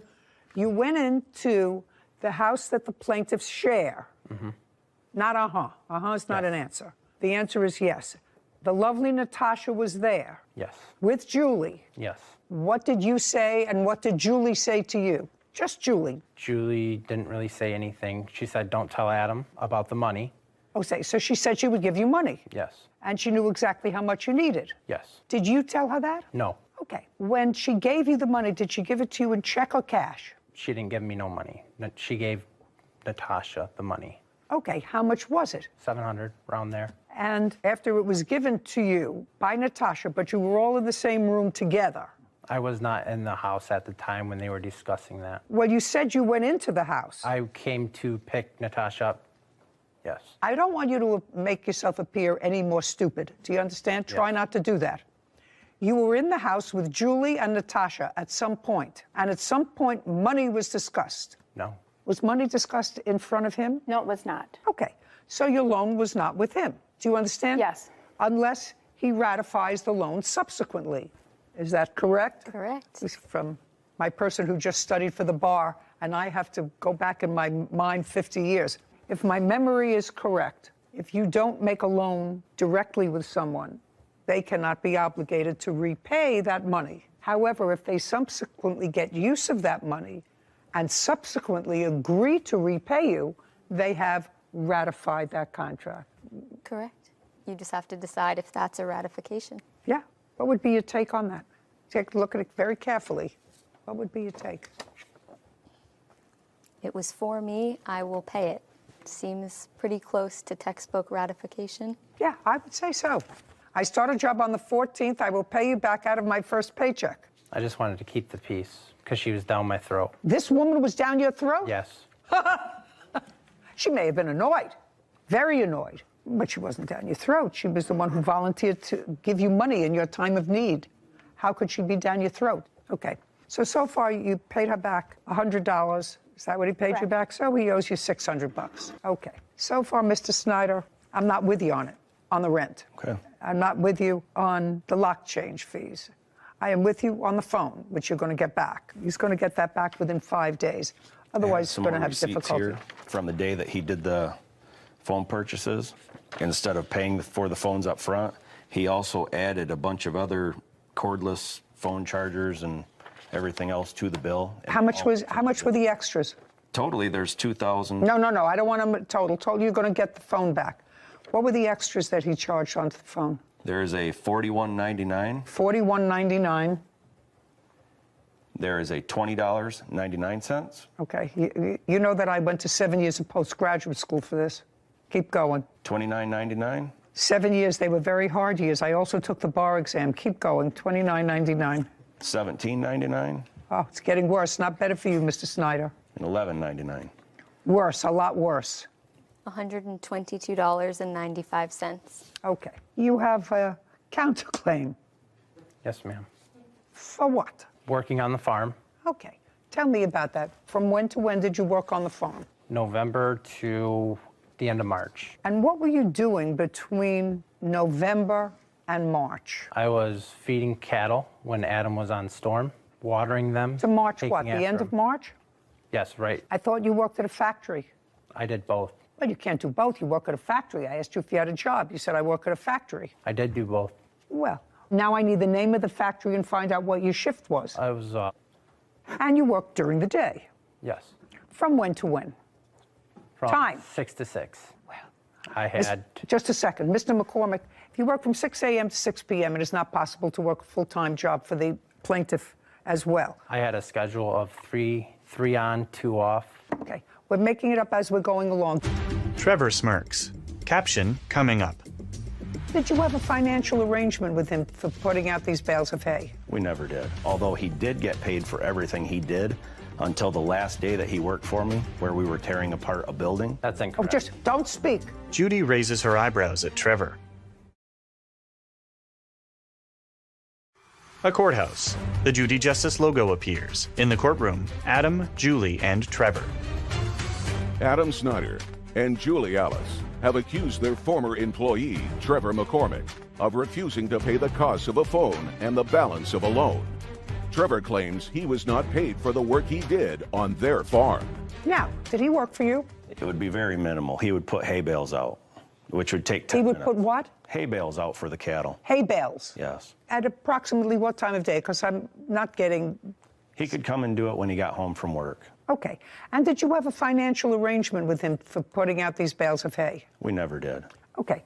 Is there any reason why you never did? Because he didn't do it very often, and he said he was just happy to help, although he did get paid for everything he did until the last day that he worked for me, where we were tearing apart a building. So he got paid when he worked for you? He did. That's Oh, incorrect. just don't speak. From when to when? When he helped me, it was very minimal. It would be... No, I'm not talking about the hay. You said he did, in fact, work for me. He did. I want to know, but not on the farm. He worked someplace else. He helped on another piece of farmland that I have. Okay. Where a barn had fallen down. We were tearing the steel off, and he worked 3 hours that morning. 3 hours what morning? The last day that he was there, it would have been So that's in March. early, I would say the second week of March. Okay. When was the first time he worked there? I would say probably in January. And he was working at this other plant from 6 to 6 in March, Correct. according to him. So he did some work for you in the first month, which was January. Yeah, if he helped me, it might be 1 day a week.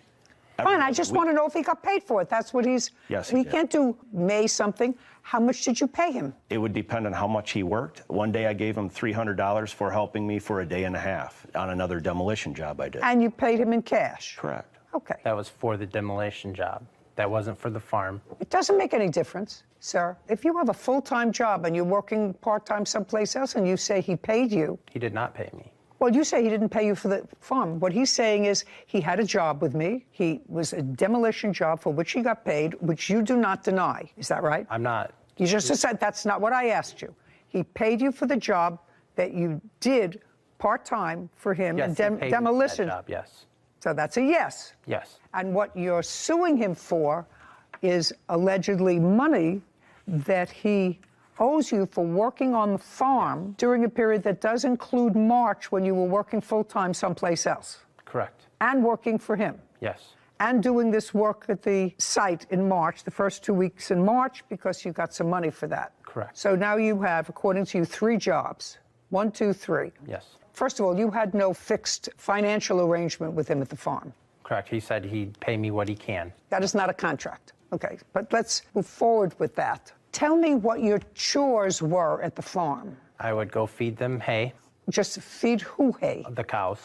Okay, how many cows do you have? 130. Anybody else work on the farm or just him? Just me mainly, and he would help when I was gone. Okay, and in order to keep these animals alive, they have to be fed hay. Correct. For how many months did you feed them hay? 3. Once a day? Yes. And what time would you do this? Usually in the morning. Before you went to work? Yes. That had to be 5 o'clock in the morning. You went to work at 6 o'clock. You had a shift, according to you, from 6 to 6. Yes. Okay, so how long did this take you in the morning when you had a full-time job? Sometimes. Not sometimes. I want you to tell me how long it took you.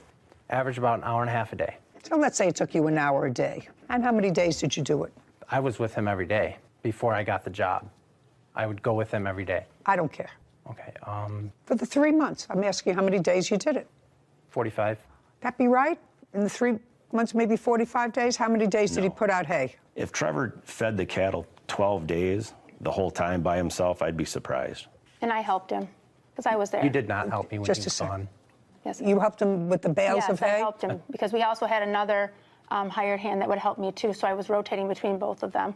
Okay, so let's say he worked 20 hours. Did you pay him any extra money for this work? No, not for feeding cattle. Not feeding cattle. And you didn't have any arrangement with him whereby he would work on the farm and he would get something off his rent? No. Okay, so he has to be paid for that. Sarah Rose, would you look up and see if there's a minimum wage in Michigan? What's the federal minimum wage? I don't know anymore. $15. So the minimum wage is now $15 an hour. That's federal. Yes, ma'am. 15 times 20. $300. Okay, so, Mr. Snyder, let's start with you. You are going to get your phone back within 5 days. On your cross-claim against Mr. Snyder, I am awarding you $300 on your counterclaim. That is for the work that you did on the farm. However, we are holding that check until he gets his phone back in good condition. Yes. Do you understand? Otherwise, you forfeit that money. Yes, ma'am. To him. Do you understand? Yes. With regard to the co-plaintiff, I find that you did, in fact, take a loan from her, that you initially did it through a third party, but that you ratified the fact that you would make payments on the loan by 2 things. First, by acknowledging it in writing, and second, by making a payment. So I'm awarding you $600 on your claim. Those are the orders of the court. Thank you. This court is adjourned. Outside the courtroom, Trevor, then Adam and Julie. I think they're scam artists. We came here to try to teach him a lesson that when he enters into contract with somebody, the contract is a contract. They're greedy. They want money. They need money. For being greedy, we did a lot to help this guy out. By doing pretty much anything they asked. Well, we've decided we're not helping. For an assault. Judy enters the courtroom. Court come to order. All rise. She takes her seat behind the bench.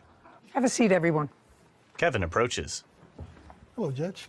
Case number 2035, Rodriguez versus Gastelum.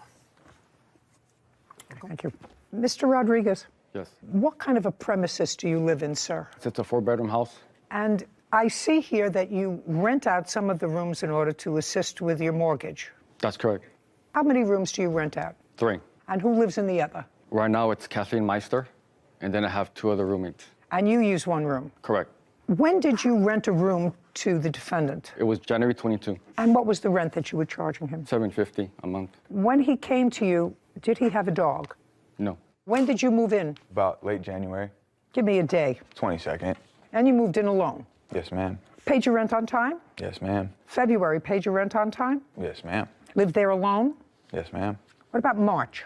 Did I live there alone in March also? Yes, ma'am. When did you get a dog? I've had my dog No, when did you get a dog that you brought into the house? April 22nd, 23rd. So several months after you moved in? Is not an answer. Yes, ma'am. And before you moved the dog in, did you have a discussion with the plaintiff? Yes, ma'am. Just prior to moving in with the dog. And what was the discussion that you had with the plaintiff? That if it was okay if I were to bring my dog that I had in Alaska, since I had him since he was about 6-7 weeks. And where had he been in the last 2 months? He was still in Alaska staying with close friends, and I flew to Seattle, shipped my truck and all my belongings to Seattle and drove here. From Seattle, my dog, the person who was watching him, drove from Alaska to Montana, and I had gone to Montana to pick him up. So you asked Mr. Rodriguez if it was okay if you brought your dog? Yes, ma'am. And what did he say? Yes. Did he say anything else? He said, just clean Now up. look at me. He said, clean. Did he say anything He said, else clean other up than after the dog, make sure that the dogs don't fight, and just take care of him. Okay. Nothing about him staying out of the house? He said he wouldn't prefer him to be around the house, but he would not. It would be okay for him to be in my room. In your room? Mm-hmm. The dog stayed with me in that room a few nights, and he knowingly knew about it. No, I don't want to know what he knew. I want to know what your arrangement was. So your arrangement with him, according to you, I haven't asked him, but according to you, is that you asked him if you could bring your dog. He said okay for the dog to stay outside, but could stay in your room. He said he didn't want him in the living area. My dog could also be in the garage or in your room. And was everything okay in April when you brought the dog? Yeah, everything was What fine. about May? May, I was looking for a new place. I was homeless because I had spent 5 days in jail. Oh, I'm talking about before you went to jail, sir. Before you went to jail, because this case is about an assault, which is what the plaintiff is claiming. Plaintiff is claiming that you assaulted him in the home, and that took place on April 30th. That was shortly after your dog arrived. Yes, ma'am.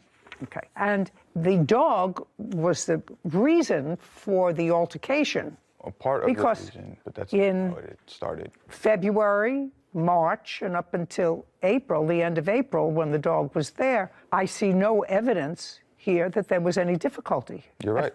Fair statement? Yeah. So that the problem arose when the dog came. Now, this woman's name is Kathleen. She's interspersed in both the complaint and the answer in this case. She had a cat. Is not an answer. Yes, ma'am. He had a cat. And it was a house cat. Yes, ma'am. Plaintiff has a dog. A few dogs. And they live in the house. Yes, they stay in the garage and in the backyard, yes. Garage and backyard, do they stay in the house? They do not go inside that. Okay, so his dogs stay outside, and he said to you, according to you, the dogs can stay outside in the garage and in your room. Yes. In April, did your dog get out of your room or into the house? Yes. Yes. On what date? April 30th, because I was allowing him inside to go to my room. On April 30th, the dog was where?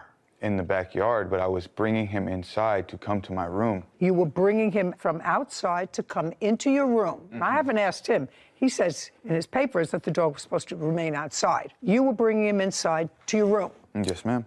Because it is your claim here that it is an emotional support dog. Yes, ma'am. And you also had at least a couple of months where you left the dog in Alaska. With right? people I trusted. I don't care people who you trusted or not. If you needed an emotional support animal, the emotional support animal has to travel with you. So don't show me a certificate. Do you understand? Yes, ma'am.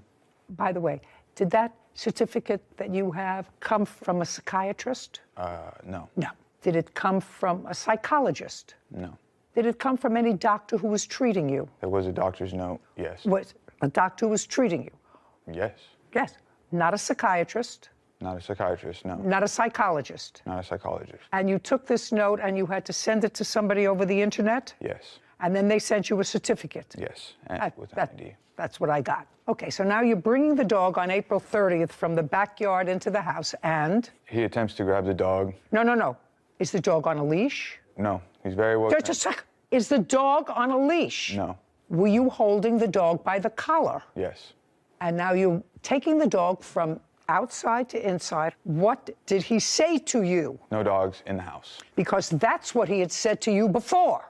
You can have your dog, but no dogs in the house. I want to tell you something. That's what I believe. So he said no dogs in the house, and you said to him, I'm going to bring my dog into my room. But when you asked him if you could bring the dog to the house, there is no question in my mind that he said to you, bring the dog to the house, but the dog doesn't come into the house. He stayed in my room a few nights prior to that. I don't He had care. already Listen to me. approved That's what the arrangement was, sir. Okay. The arrangement was not what you told me before. The arrangement was with him. Yes, you can bring the dog to the house. I will let you do that. But the dog has to stay either in the garage or outside like my dogs. Okay. And you said, in effect, screw you. I'm bringing my dog, and I'm bringing my dog into my room. You're the tenant. That was the agreement. You can have the dog, but the dog must not be in the house. That's what your landlord told you. You brought the dog from Alaska, and at the very beginning, you brought the dog into your room. When had you decided that you were going to breach the agreement with him? The very first night I went to receive my dog, he stayed at the house inside my room with me. So the very first night that you brought him, you decided to breach the agreement that He you had had. knowingly said it was okay. Did you tell him it was okay? Never. I have texts. I'd like to see it. I have to scroll back. Scroll quite to a wherever while. you have to scroll. Scroll down to the creation. I don't care. I have all day here. Nobody is hungry. I'm a Still little have 2 hungry. more cases to do before lunch. Everybody gets a little testy, including me. I don't have the text. I do not have the text. Yeah, good. That's what I thought. Okay. It wasn't on the 30th that the dog got loose in the house. It was sometime before that, maybe a day or so before that. On the 30th was a day, sir, that you got locked out of the house. Uh-huh. Yes, Is Your not Honor. an answer. Yes, Your Honor. Okay. And what time of the day was it that you got locked out of the house? 2 o'clock, after middle afternoon, late afternoon. And according to what I read, you went to the back of the house to let yourself into the house, and you got into an altercation with Kathleen. Absolutely, she shouldn't have put her hands on and slapped you because you were fresh. Because you wouldn't be fresh to me, right? Fresh? Fresh. That's what you say to a child. Fresh. How old are you? 65. How old are you? 25. That's fresh. A courthouse. The Judy Justice logo appears. In the courtroom, Armando and Samuel. Armando Rodriguez claims his former tenant, Samuel Gastelum, is responsible for damages from an assault. Samuel says he was the one assaulted and falsely arrested. Now, you got into an altercation with Kathleen. Not quite, Your Honor. Well, tell me what happened. I had been outside, I went out the garage, and I was playing a time-sensitive game on my Xbox. So I was going back to the room, and I knocked on the garage door. No one answered, knocked on it a few times, pounded. Then I went back around and knocked on the sliding glass door a few times, one of the few times. Finally, Kathleen comes up and answers the door. At that point, I've been out there for about 10 minutes. So I'm upset. I'm like, who locked me out? Who locked the door? She gets completely defensive. She says, it wasn't me, it wasn't me. And I'm like, I'm asking who it was, because Armando and I had discussed. Because you're on a time-sensitive video game. Yes, Your Honor. Yes, Your Honor. So you were on a time-sensitive video game. Something How old are you? 25 years old. Okay, so now you're on a time-sensitive video game and somebody either on purpose or accidentally locked the door, and you think it's Kathleen. No, I did not accuse anyone. I just asked was who locked me out, because I had been locked out earlier that week, again, earlier by Armando. Just a second, did you have a key to the house? On my... No. Did you have... I had a front door key, not to the garage door, not to the sliding door. But you had a front door key. Yes, Your Honor, but there's a gate. There's a big fence, and I didn't have a key to the gate that was locked. You couldn't get into the house even with your front door key. Yes, Your Honor. Is that what you're telling me? Yes, Your Honor. Okay. Now, after you had a conversation with her, there was no physicality between the two of you. Not at that moment. But once Armando came around the corner, he's like, it was me who locked you out. So me and him... Now, just a second. He said, it was me that locked you out. Did he say he did that on purpose, or was it... It was an accident, is what Did he said. say? Okay, so he said it was me that locked you out. It was an accident. It wasn't the first time. It's not... Yes, Your Honor. That's yes. First, second, I've locked my children out of the house many times, sometimes on purpose, I'm not his sometimes child. by accident. I'm his roommate. It doesn't make any difference. So he said to you, it was an accident. And you said to him... It's happened before. And he said to you... Those were accidents also. Okay, and he said those were accidents also. Yes. And you said to him... I said you need to be more attentive, more aware. If someone had just walked out and left the door unlocked, you should probably go and see if anyone's out there before you turn around and lock the door. And he said? He said he apologized. So he said, I apologize. Yes. Okay, what's next? Throwing out that whole conversation, me and him are arguing back Okay, and but forth. at the end, he said, I'm sorry. He said, I apologize. It's not so clear-cut. It's not Well, it's at the end of this back and forth. You should have been more careful. You should look to see who's at the door. You've done it before. I'm sorry. It was an accident. I apologize. Now I haven't apologized. And in next. the middle of that altercation, Kathleen kept butting in. She said, you don't talk to me like that. You don't talk to me like that. I said, I wasn't even talking to you. I'm not talking to you anymore. I'm talking to Armando. I said, mind your own business. She said, oh, you don't tell me what to do. You don't tell me what to do. I said, mind your own business. She said, say that to me one more time. And I said, mind your own business. She walks across the hall and she slaps me across the face, and Armando grabs her hand right after she smacks me. And instead of retaliating aggressively or any type of thing, I call the police. Immediately call the police. And while we're waiting there for the police, that's when I get the apology from Armando. That's when he's like, okay, let's make a deal. Let's try to work this out before the police get there. The police get there, they ask me what had happened. And you say that this older woman slapped you because you were across fresh. the face. Because you were fresh. No, because she shouldn't have put her hands on and slapped you because you were fresh. Because you wouldn't be fresh to me, right? Fresh? Fresh. That's what you say to a child. Fresh. You were being fresh. And she should not have put her hands on you. Would I have called the police about that? Maybe. Except I am not a child, Your just Honor. a second. I'm not a child. I'm not related to these people. I just said to you, you were being fresh. How old are you? 65. How old are you? 25. That's fresh. That's fresh, because first you accused her of locking you out. I didn't accuse her. Yeah.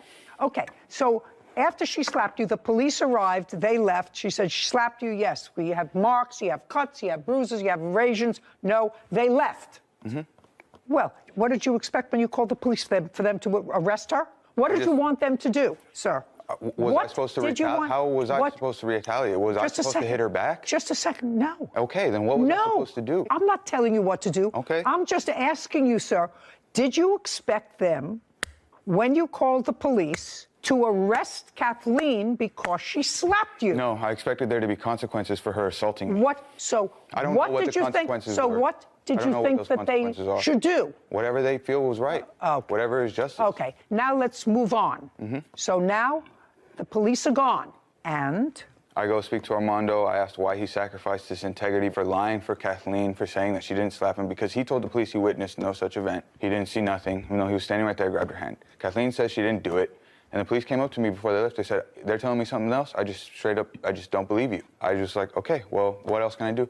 I go to Armando and I'm like, why would you sacrifice your integrity? Why would you lie to the police? Why would you let another roommate physically assault me and just no consequences whatsoever? And at that point is when I tried to bring my dog inside and just go straight to my room. Just a second. So at that time, after this hot spot is over, it got heated again. Got heated again. Mm-hmm. Your reaction was childish, and you said, I'm going to get my dog that I was told not to bring in the house, and I'm going to bring my dog in the house. I was going to my... Just a second. I don't care if you were going to Pluto. Your reaction after this was, they can't tell me what to do. I'm going outside, and I'm going to bring my dog inside. He'll let you bring the dog to the house, but the dog can't come in the house, stays outside with his dogs. There's only one animal in the house, and that's Kathleen's house cat. That's it. So you went to bring your dog from outside to in the house. Yes, Your Honor. In violation of the agreement that you had with your landlord. After the police had come, I just want you to realize what's going on. Oh, You know, I just want you to realize that they don't actually keep me here because I'm 5'6" and gorgeous. I understand what happened when you were disappointed that Kathleen had slapped you like a child because you were fresh. And she's not your mother, and she had no right, even your mother doesn't have a right to put their hands on you. Correct. But you got slapped, not injured, no broken jaw, no broken skin. Police didn't see anything because if they did, they would have arrested somebody. And they left. And you were royally miffed. Because you got locked out of the house for which you apologized, you missed your time-sensitive video game. Now, I'm not sure what that is, because I'm not a 25-year-old idiot that plays video games during the day. Caption coming up. A courthouse. The Judy Justice logo appears. In the courtroom, Armando and Samuel. Armando Rodriguez is accusing his former roommate, Samuel Gastelum, of breaking their rental agreement and assaulting him. Samuel claims he was falsely arrested after Armando lied to the police. Now, several things that happened that day, right? You got locked out and you were playing a time-sensitive video game. Yes, Your Honor. And because you got locked out of the house for which he apologized, you missed your time-sensitive video game. Now, I'm not sure what that is, because I'm not a 25-year-old idiot that plays video games during the day. When I was 25 years old, I actually worked. I did. I actually worked. I know that may seem foreign to you, but I did actually work. And so after all of this altercation took place, you said, now I'm going to show him. Now I'm going to bring my dog into the house. And then there was another altercation. Second one. Yes. That's the one we're talking about. By the way, maybe I'm being terribly unkind to you, sir. How do you support yourself? I work. For whom?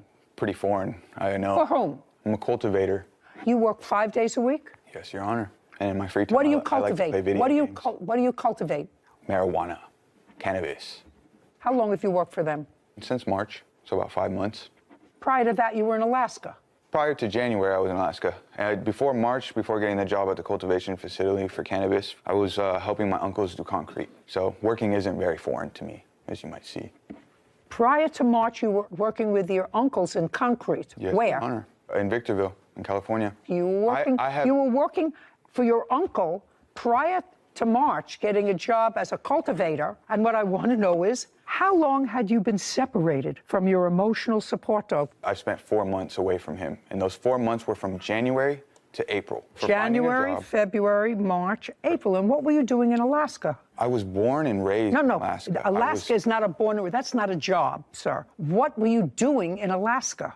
I was, for the last 6 months of my time in Alaska, I was a bud tender. Okay, tell me what happened after the dog incident. Well, the dog comes in. He says that he's not going to follow house rules anymore. He says as of right now, he's going to do what he wants to do. So he just gets the dog from the backyard and he comes inside the house. And I feel that it's my responsibility to enforce the house rules. So I physically grab his dog and I move the dog from inside the house to the backyard. That happens once. He gets the dog and then he physically puts him back in the house. Where in the house? This is, you could say, the kitchen area. So now I basically attempt to repeat what I did the first time. So I physically grab the dog a second time and I'm now physically taking him out, at which point he gets from behind me and he puts me into a chokehold and I black out. I come to, I look for my phone, I find my phone, dial 911, police show up like in maybe 2 or 3 minutes and I'm still trying to get. And that's the assault that you are referring to Yes, ma'am. today. Did the EMS check you out? I was taken to the hospital. May I see the report? Yeah, I got a report and then I have He produces a document. the bills associated with with. Was Kathleen a witness to this? She saw. No, like- don't tell me what she saw. Was she a witness to any part of that? Yeah, Yes or no? yeah. Okay. Would you step up, please? Kathleen stands at Armando's side. Tell me, at what point you came in on this altercation? When they were arguing about the dog. The first time or the second time? Well, you don't know whether. I don't really know. Were you a witness to any of the physical confrontation that resulted in Mr. Rodriguez going to the hospital? I knew that they. Don't tell me what you knew. Okay. It's what you saw. Okay, what I saw was Armando trying to put the dog back outside because he's a big pit bull, right? And then he would put him out and then Samuel would bring him back in. And then the last time Armando was putting him back outside and Samuel came behind Armando. And what I did was I left and went and called the police because I was afraid he was going to get hurt. All right, sir. Now tell me your version of those events. Could I show her statement from the previous court? No, I want you to first tell me your version of the events. So I let Apollo inside. My dog's name is Apollo, and he's going to grab Apollo to let him out. And we're both kind of grabbing Apollo, pulling him, we're both kind of fighting over him a little bit. As I'm pulling him inside more, Armando starts grabbing me.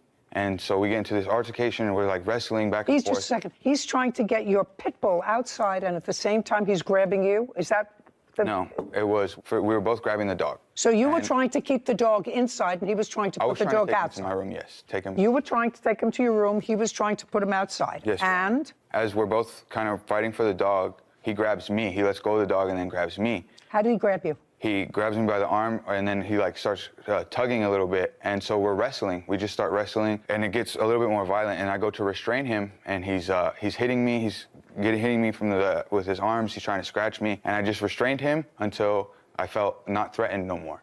I released him. I get up, I grab my dog, I go to the room, I call the police. Mm-hmm. Do you have your medical records that day? They would not take me. They didn't. Not they would not take you. Do you have your medical records for that day? I have my arrest report that says apparently they didn't. May I see the arrest report, please? They refused to take pictures. Don't tell me what they didn't do. I can read. Kevin takes the document from Samuel, then brings it to Judy. Do you have medical insurance, sir? No. None. Okay, so you had an emergency room CT scan that was $8,640.62. The other bill for that day was for radiology, which was $518. This is the emergency room, which was $1,109. Okay, well, that takes us over this court's limit jurisdictionally. Now, you, sir, subsequently had a hearing with regard to this case. Is that correct? Yes. Did you testify, sir? Yes, Your Honor. Did you testify, sir? I did. At the end of that hearing, was there a restraining order granted or not? It was granted. For how long? Do you have a copy of that? I have a copy. It was a year. So a judge, like me, probably not as good looking, after hearing, so I don't have to hear it, all of the evidence, the judge found that there was more evidence than not that you assaulted the plaintiff and granted the plaintiff an order of protection for 1 year. After that happened, you were still in the house. After the assault or after the hearing? After the assault. After the assault, I was arrested and then you taken to came jail back for to the 5 house. Yes, Your Honor. That's what I asked. You were still in the house, but Yeah. you're no longer in the house. No. Judgment for the plaintiff in the amount of $10,000. We're finished here. Thank you. This court is adjourned. He's a liar, and I told the truth, and I won the case. I didn't aggressively attack him. That was the rules that I had set. My dogs don't even come in the house. I defended myself and my dog. Sarah and Judy. I think there was some genuine confusion on the defendant's behalf about the term fresh. When I said to him, you were fresh to an older person? Exactly. You know, he had a little bit of an attitude, a little.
for living expenses, stolen property, and vet bills. Court come to order. All rise. Have a seat, please. Kevin. Hello, Judge. Case number 2049, Councilman versus Jorge Watson. Thank you. You're welcome. Mr. Horath, this is your mother, Yes, ma'am. and this is your girlfriend. My fiance, yes. Is she divorced? She's widowed. Since when? June 6th, Of what year? 2022.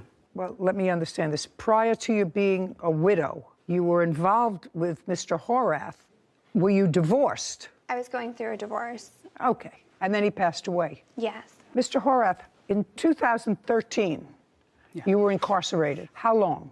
5 years. And you have 2 little girls.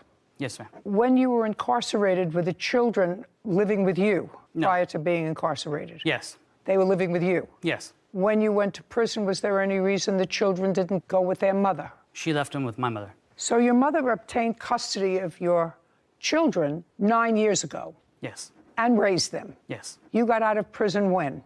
September 2017. And when you got out of prison, your mother invited you to come and live in the house? Yes. In her house? Yes, ma'am. Who else lives in her house? My grandmother. Who I understand from these papers is suffering from Alzheimer's. Alzheimer's. So your mother was taking care of her mother and your 2 daughters. Yes. So your fiance now, who looks as if she's expecting a child, was your mother's next door neighbor? Yes. And you became involved with her when? End of October 2020, or 19, I'm sorry. And when you became involved with her, you have 2 children. Yes. You invited her with your mother's permission to move in to your mother's house with her 2 children. Yes, ma'am. We did agree that she could move in and stay in the guest. Had you been living in the house by yourself with the 2 girls? Yes, I have. How large a house is it? It's pretty good, decent size. It was 1,980 square feet, now expanded out another 800 feet, so quite. 5 bedrooms, 3 baths. How do you support yourself? I own my own business. I'm a nurse. Due to the fact of taking care of my granddaughters and my parents at the time, I had to resign from Fort Irwin, working there because of couldn't commit to the hours. So because of that, I went ahead and got my own business of doing home infusions, and that started right before the pandemic. And so I work a lot. Anybody help you take care before they moved in? Anybody help you take care of the girls and your mother? No, it was me. Now, what kind of work do you do? I'm a truck driver. And you? Nursing student and mother? So you don't work? No. How do you support yourself? I was going to school and... Well, supporting yourself doesn't go to school unless you were getting money for going to school. Were you getting money for going to school? Yes. From whom? From financial aid. How much? Maybe like $800, $900 a month. And this was before I was living with Danny and Nancy. And after you moved in with Danny and Nancy? I was helping her take care of her mother, and her VA was paying me to take care of her. She was getting the Veterans Aid and Attendance. I gave her that extra money to help out with my mom and those expenses. And then currently, I'm taking care of our young son we have together. So you have a child together and expecting another one? Yes. So then you'll have 4 children, correct? Yes. And you will have 4 children? I will have 4 children, yes. Sounds as if your mother did some very nice things for you. Yes, ma'am. Sounds as if Miss Castleman did some very nice things for you. Yes. Why do you think she's suing you? Out of anger. Mr. Horath, why would she be angry at either one of you? Because we decided that we were going to go ahead off and do our own thing, and she was no longer included in being part of that. Like what? Well, being part of a family or a unit. Once my grandmother's health declined and she went to a facility, there was no more communication about anything that was going on around the house anymore. I don't know what you mean by that. Your fiance's arrangement was that she was being paid by the VA to take care of your grandmother. Yes. And then your grandmother, according to you, had to go into a facility. Yes. Which means your fiance isn't getting any more payment from the VA. Correct. Now, you're working, you drive a truck. Yes. Were you contributing towards the running of the household? Oh, of course, yes. How much? Whatever needed to be paid. No. Tell me what you paid. I paid the Edison, half the Edison. Well, that's not a set amount. I paid $300 a month. Well, that's an amount. So you paid $300 a month towards the Con Edison. Yes, ma'am. What else did you pay? We paid for the trash. How much was the trash? $50 a month. What else? I paid for the food. For who? For our family. Well, for all of you or just for you, your fiance, and the 4 children? And my grandmother, yes, and my grandmother, and Nancy, too. Not for me. Shh. She would come over and have dinner with us quite often. And I would make her meals and send them to her. What you're saying is, because I read when you said she would come over for dinner, there came a time when there were an awful lot of people living in the house, and your mother, because it was so crowded, moved into a trailer on the premises, and you moved into the master suite. Yes. Is that correct? Yes, it is. Say thank you, Mom. Thank you. Thank you. Thank you, Nancy. Now, did you pay for anything else that you're not telling me? Yes, we paid for the internet. Their internet. Yes. Shh. For your own internet? Yes. I'm talking about expenses for the house. I assume the mortgage was paid off. Is that what you wrote here? Danny did pay for the property taxes. Okay. Well, then that was my next question. Property taxes. Did you pay for any of that? Yes. How much did you pay? It was $12.64 a year. Anything else? Remodeling expenses that we did to the home. I know it was expanded, and it was expanded after you were there. Yes. Yes. And do you know how much the remodeling expenses were? The additions were done before I came home, but everything else was added to when we were living there. Like what? The pellet stove had went out, so we bought a new one. Oh, that's I'm not interested. Okay. I'm not interested in that. I'm talking about regular. So let me get to my trusty computer. We have $300 a month for Con Ed. So I don't even have to do that. I could do 1, 2, 6, 4. Everybody knows me now. I'm a little challenged with regard to these things. Divided by 12 equals $105 a month. And $300 a month for Con Ed and $50 for trash is $5. So you paid in total the expenses that you told me, $455 a month for living in a 5-bedroom house. I'm just setting the stage for this. You paid $455 a month for living in a 5-bedroom house, and your mother moved out to live in a trailer so that you could be in the master suite with your fiance, a new baby, and one on the way. Those are the objective facts that I have. Okay. Now, so I asked you, because your mother is suing for a lot of stuff, and I don't understand why somebody would take this approach when she was nothing but good to both of you. You screwed up your life. She got stuck raising your 2 children, working full-time, and taking care of a sick mother. You, I know what you go to school, and you're a full-time mother, but that's very nice, but she's not your mother, she's not your grandmother, she's nobody to you. Mm-hmm. And she took you in and your 2 children. What do you think you did to make her so angry that she would sue you? I'm curious. I honestly don't know. Well, you started to tell me that you moved on because she ultimately gave you notice to leave. We actually gave her notice we were leaving, and that's when all that started. Okay. Did you also tell your mother that you wanted to buy the house? Yes, I did. From her? Yes, I did. Okay. Well, that started the trouble. And your mother's response was? Of course. She said, okay. And what happened? I went and applied for a loan. They told me that I did not meet the criteria for the loan. I said, okay, that's fine. What about a rent-to-own option to buy? And she said, okay. We tried to get a real estate agent to go ahead and write out the contract. At that point in time, she wanted to move one of her nurses onto the property, into the trailer that she was living in. I did not feel comfortable with a stranger living on our property. I don't know them. I don't want them around my children. I don't know who they are. And if I'm going to be buying a home, I wouldn't want to. You're not buying anything. You were renting. With the option to buy. I want to buy the home, and then when I go back to apply for the loan in a year, I was going to buy the home. Maybe, maybe not. Mr. Horath, so far, you see, you have somebody who has done all things to make your life, which you screwed up a little bit, more comfortable. Takes you in, takes your girls in, takes your girlfriend in, takes your girlfriend's kids in, allows you to have more latitude and more freedom by moving herself out of her own home, which is totally paid off, into a trailer so that you could be more comfortable. And she said, you want to buy the house? Fine. You couldn't get a loan. Well, could I rent to buy? She says, okay. But she's still a working person. as opposed to your fiance. Caption coming up.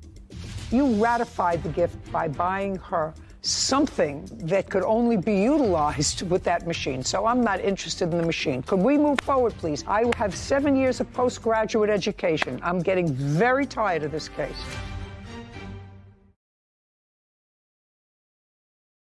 A courthouse. The Judy Justice logo appears. In the courtroom, Nancy, Danny, and Trinity.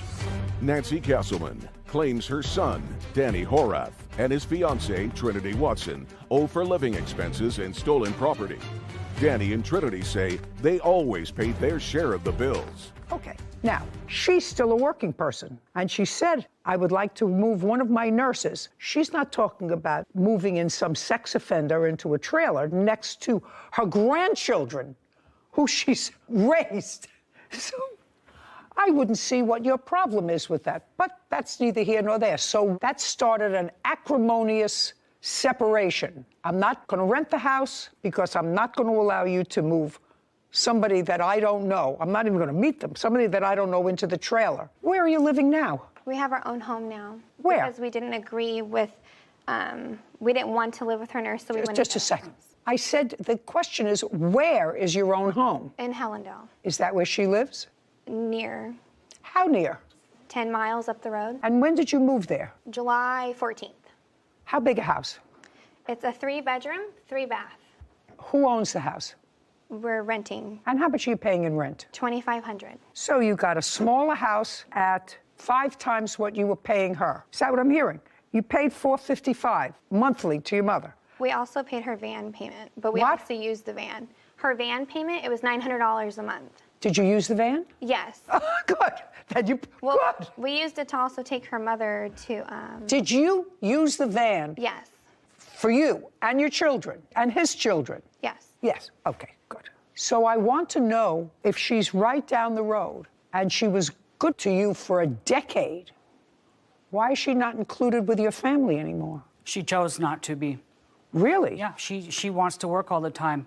When we invite her to do things or family functions or church functions, she would never come. Well, you say never. You just moved out a month ago. This is prior to us moving out. We haven't talked to her since we moved. You mean prior to you moving out, you would invite her? Oh, yeah. And what you said was, could you read that back? She's working all the time?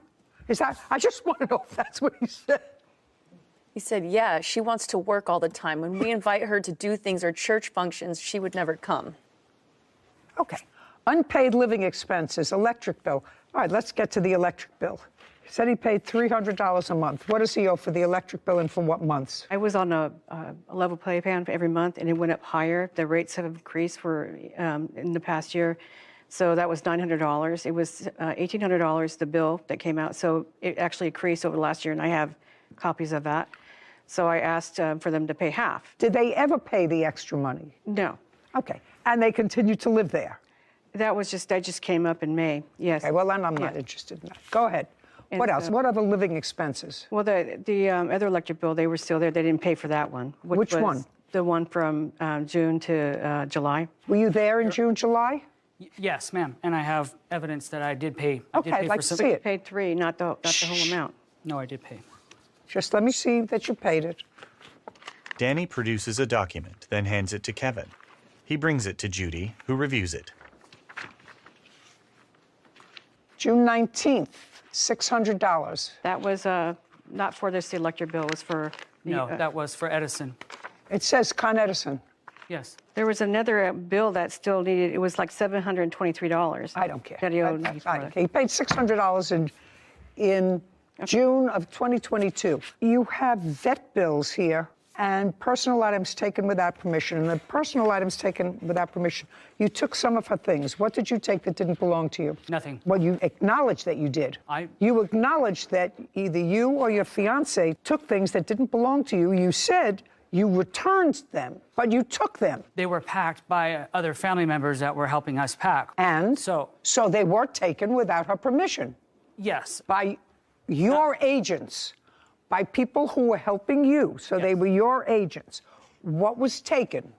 I guess there was a gun that Not guess. I don't want to hear guess. There was a gun that was packed. Okay. Did you get the gun back? I got the gun back next day. It was returned, yes. What else? That's as far as I know. What else was missing? The ammo. The ammunition for the gun. I don't have any ammunition. I wouldn't have a gun without ammo. Well, go and look for it. What else? KitchenAid machine. What is that? A KitchenAid for mixing and making. I bought that for my mom. They took that. That was given to us by my grandmother because she can no longer bake, or actually given to her because she bakes. And she even, for Mother's Day, Nancy brought, her and Granny, her mother, Nancy brought me the attachment. It makes pasta for the KitchenAid for Mother's Day. So she was aware that her mother gave me, when she moved to the facility, that she gave me the Oh, she moved to a facility, she can't make a gift. If she's moving to a facility because she has Alzheimer's, she can't make a gift. I have power of attorney over her. Now, if what you're telling me is that you did take it and that the plaintiff sort of ratified that by buying you an attachment for it for Mother's Day, that I'll ask her about. Okay. Now, Ms. Castleman, listen to me very carefully. Did you buy Miss Watson around Mother's Day a pasta attachment for the KitchenAid? Yes, ma'am, I did. For my mom. With my mom. I don't... Because they were supposed to be cooking together. No. No. You bought an attachment for it, and if you buy an attachment, that was a gift, correct? Yes, ma'am. And you made the gift, you handed the gift to whom? To Trinity. Right. So even if your mother didn't have the mental capacity, you could have argued, to make a gift, and it was yours, you ratified the gift by buying her something that could only be utilized with that machine. So I'm not interested in the machine. Could we move forward, please? I have 7 years of postgraduate education. I'm getting very tired of this case. Okay. Anything else? Vet bill. Now we'll get to the vet bill. Okay. You had to go to the emergency room when and for what, Ms. Castleman? I was having issues with my stomach. I was diagnosed with diverticulitis and had to go to the I can imagine. When? That was in June, beginning of June. June of this year. Who took you to the emergency room? I had to take an Uber. I couldn't drive. Who was home? Trinity and her family. And her family. Mm-hmm. And when you went to the emergency room, where was the van? The van was at the home. Why didn't she take you to the emergency room? She said she couldn't do that. She said that she was too busy and stressed out. Is that right? I was dealing, my children's father just passed away that day. And I was there with you. Just a second. You were separated from him. Why couldn't you take her to the emergency room? Because my children just found out that their dad passed away. So I was dealing with their emotions. Just a second. I'm just trying to figure out why you couldn't take her to the emergency room. You've been living with your mother for a while now, since you got out of jail. How many times has your mother been to the emergency room? Quite a few. How many? More than 10 that I know of. And did you take her to the emergency room since you've been home? I have before, yes. How many times did you take her? 2 to 3 times, at least. When was the last time you took her? Maybe a year ago. And what was wrong then? Her sciatic nerve. Did you wait with her? Yes, ma'am. Good, because that's the right thing to do. Yes. Yeah. Excuse me a second. Judy produces a fly swatter, then swats a fly with it. Don't write to me if you're a fly lover. I don't care. Caption coming up. You did absolutely nothing wrong. If I looked up the word ungrateful in the dictionary, their pictures would be there.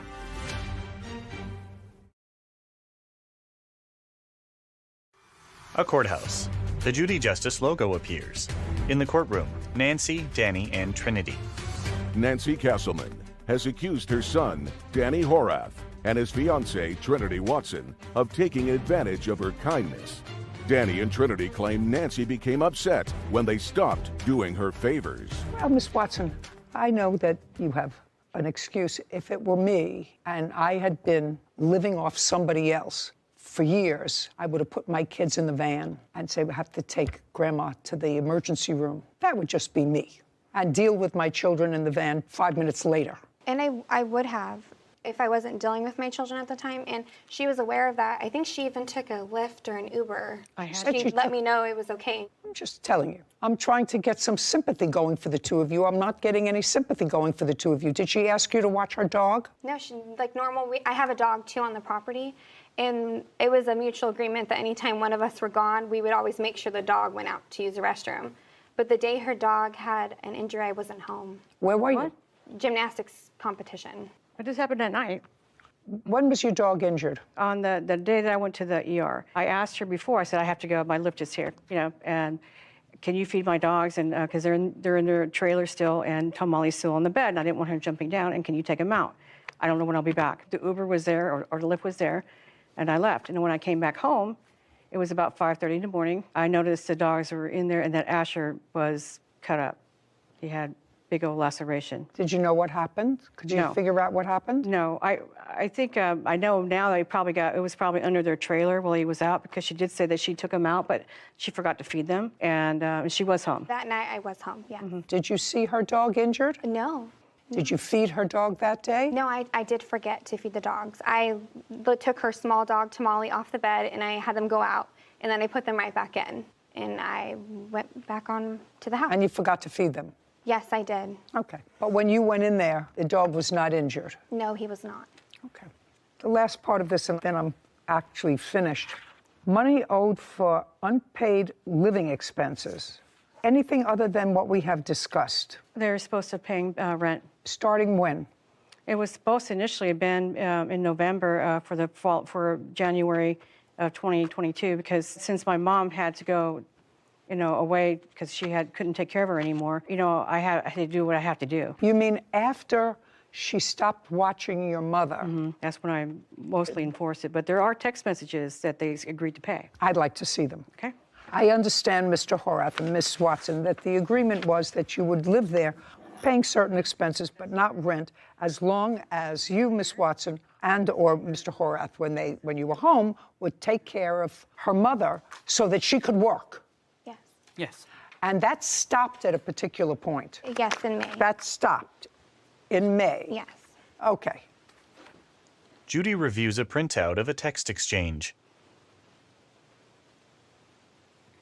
Well, it does seem that there were arguments back and forth about these expenses, but never wholly an understanding that that was going to happen. Your Honor, I had several conversations with my son while he's truck driving.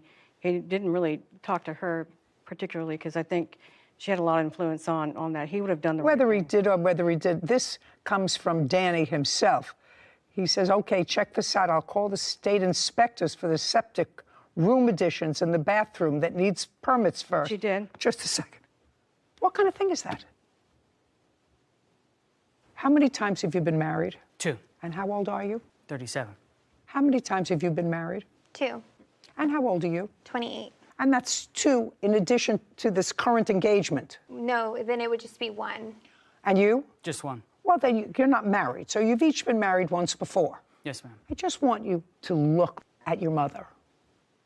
Maybe in the next couple of years, maybe, she will be here, and maybe she won't. I'm sure when you married the first time, you expected that to be forever because you made a couple of children, right? Yes. I hope you'll be able to see that face for a very long time, but she had another husband before you.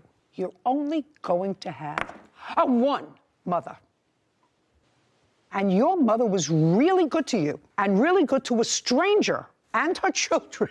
And she didn't invite them in and say, well, I'm going to apply for some assistance because now, no. She worked all the time. According to you, she chose to work. She chose to work all the time instead of going to church with you. You have no idea how ridiculous that sounds. You have no idea how ridiculous it sounds to me that Miss Watson says to me, I have children. I can't work. Well, she had 2 children, yours. And she worked and had your 2 children that she had to take care of. And she's much older than Miss Watson. Do you understand? Yes. If you have a work ethic, you have a work ethic. If you don't have a work ethic, you don't have a work ethic. But right now, she took care of you since you got out of jail. That's a long time. And for you to cut her off from yourself and her grandchildren is pretty outrageous to me. But you're 37 years old, and you have 4 children. Now 6, because they don't have a father anymore, right? Yes, ma'am. Yeah. So I don't know what you were doing with all your extra money, but to your mother you were paying $400 a month for a 5-bedroom house, and now you're paying $2,500 a month rent in a 3-bedroom house, and I assume that that's plus trash, Con Edison, and internet, and everything else that goes along with the house. So I don't know who's paying for that, unless you were just stashing away money. I don't know. I doubt it. I don't even want to go into it. Anyway, Miss Castleman, it's not worth it. You did the right thing with him. You took him in. You did absolutely nothing wrong. But you didn't have a contract with him, and you didn't have a contract with her. And I can't enforce giving you money when there was no enforceable contract. But if I looked up the word ungrateful in the dictionary, their pictures would be there. We're done. This court is adjourned. Outside the courtroom, Nancy, then Danny, and Trinity. I'm grateful for the things that she did say so they can understand where I'm coming from. She has no control. She gets upset and wants to see revenge in any way she can. Those words are not from him. I know my son. We had a good relationship before all of this transpired. They don't get it. Well, I hope that we can all eventually get back to that point for the sake of the kids. Judy and Sarah.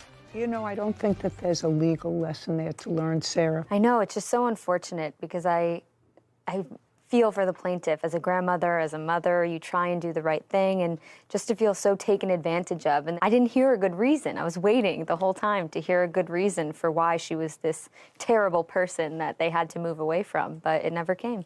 Well, the only thing that I came up with was that she agreed to let them rent the house, rent to buy. Yes. Because they couldn't buy the house. They didn't have sufficient funds. But there was a condition. Now, she was living in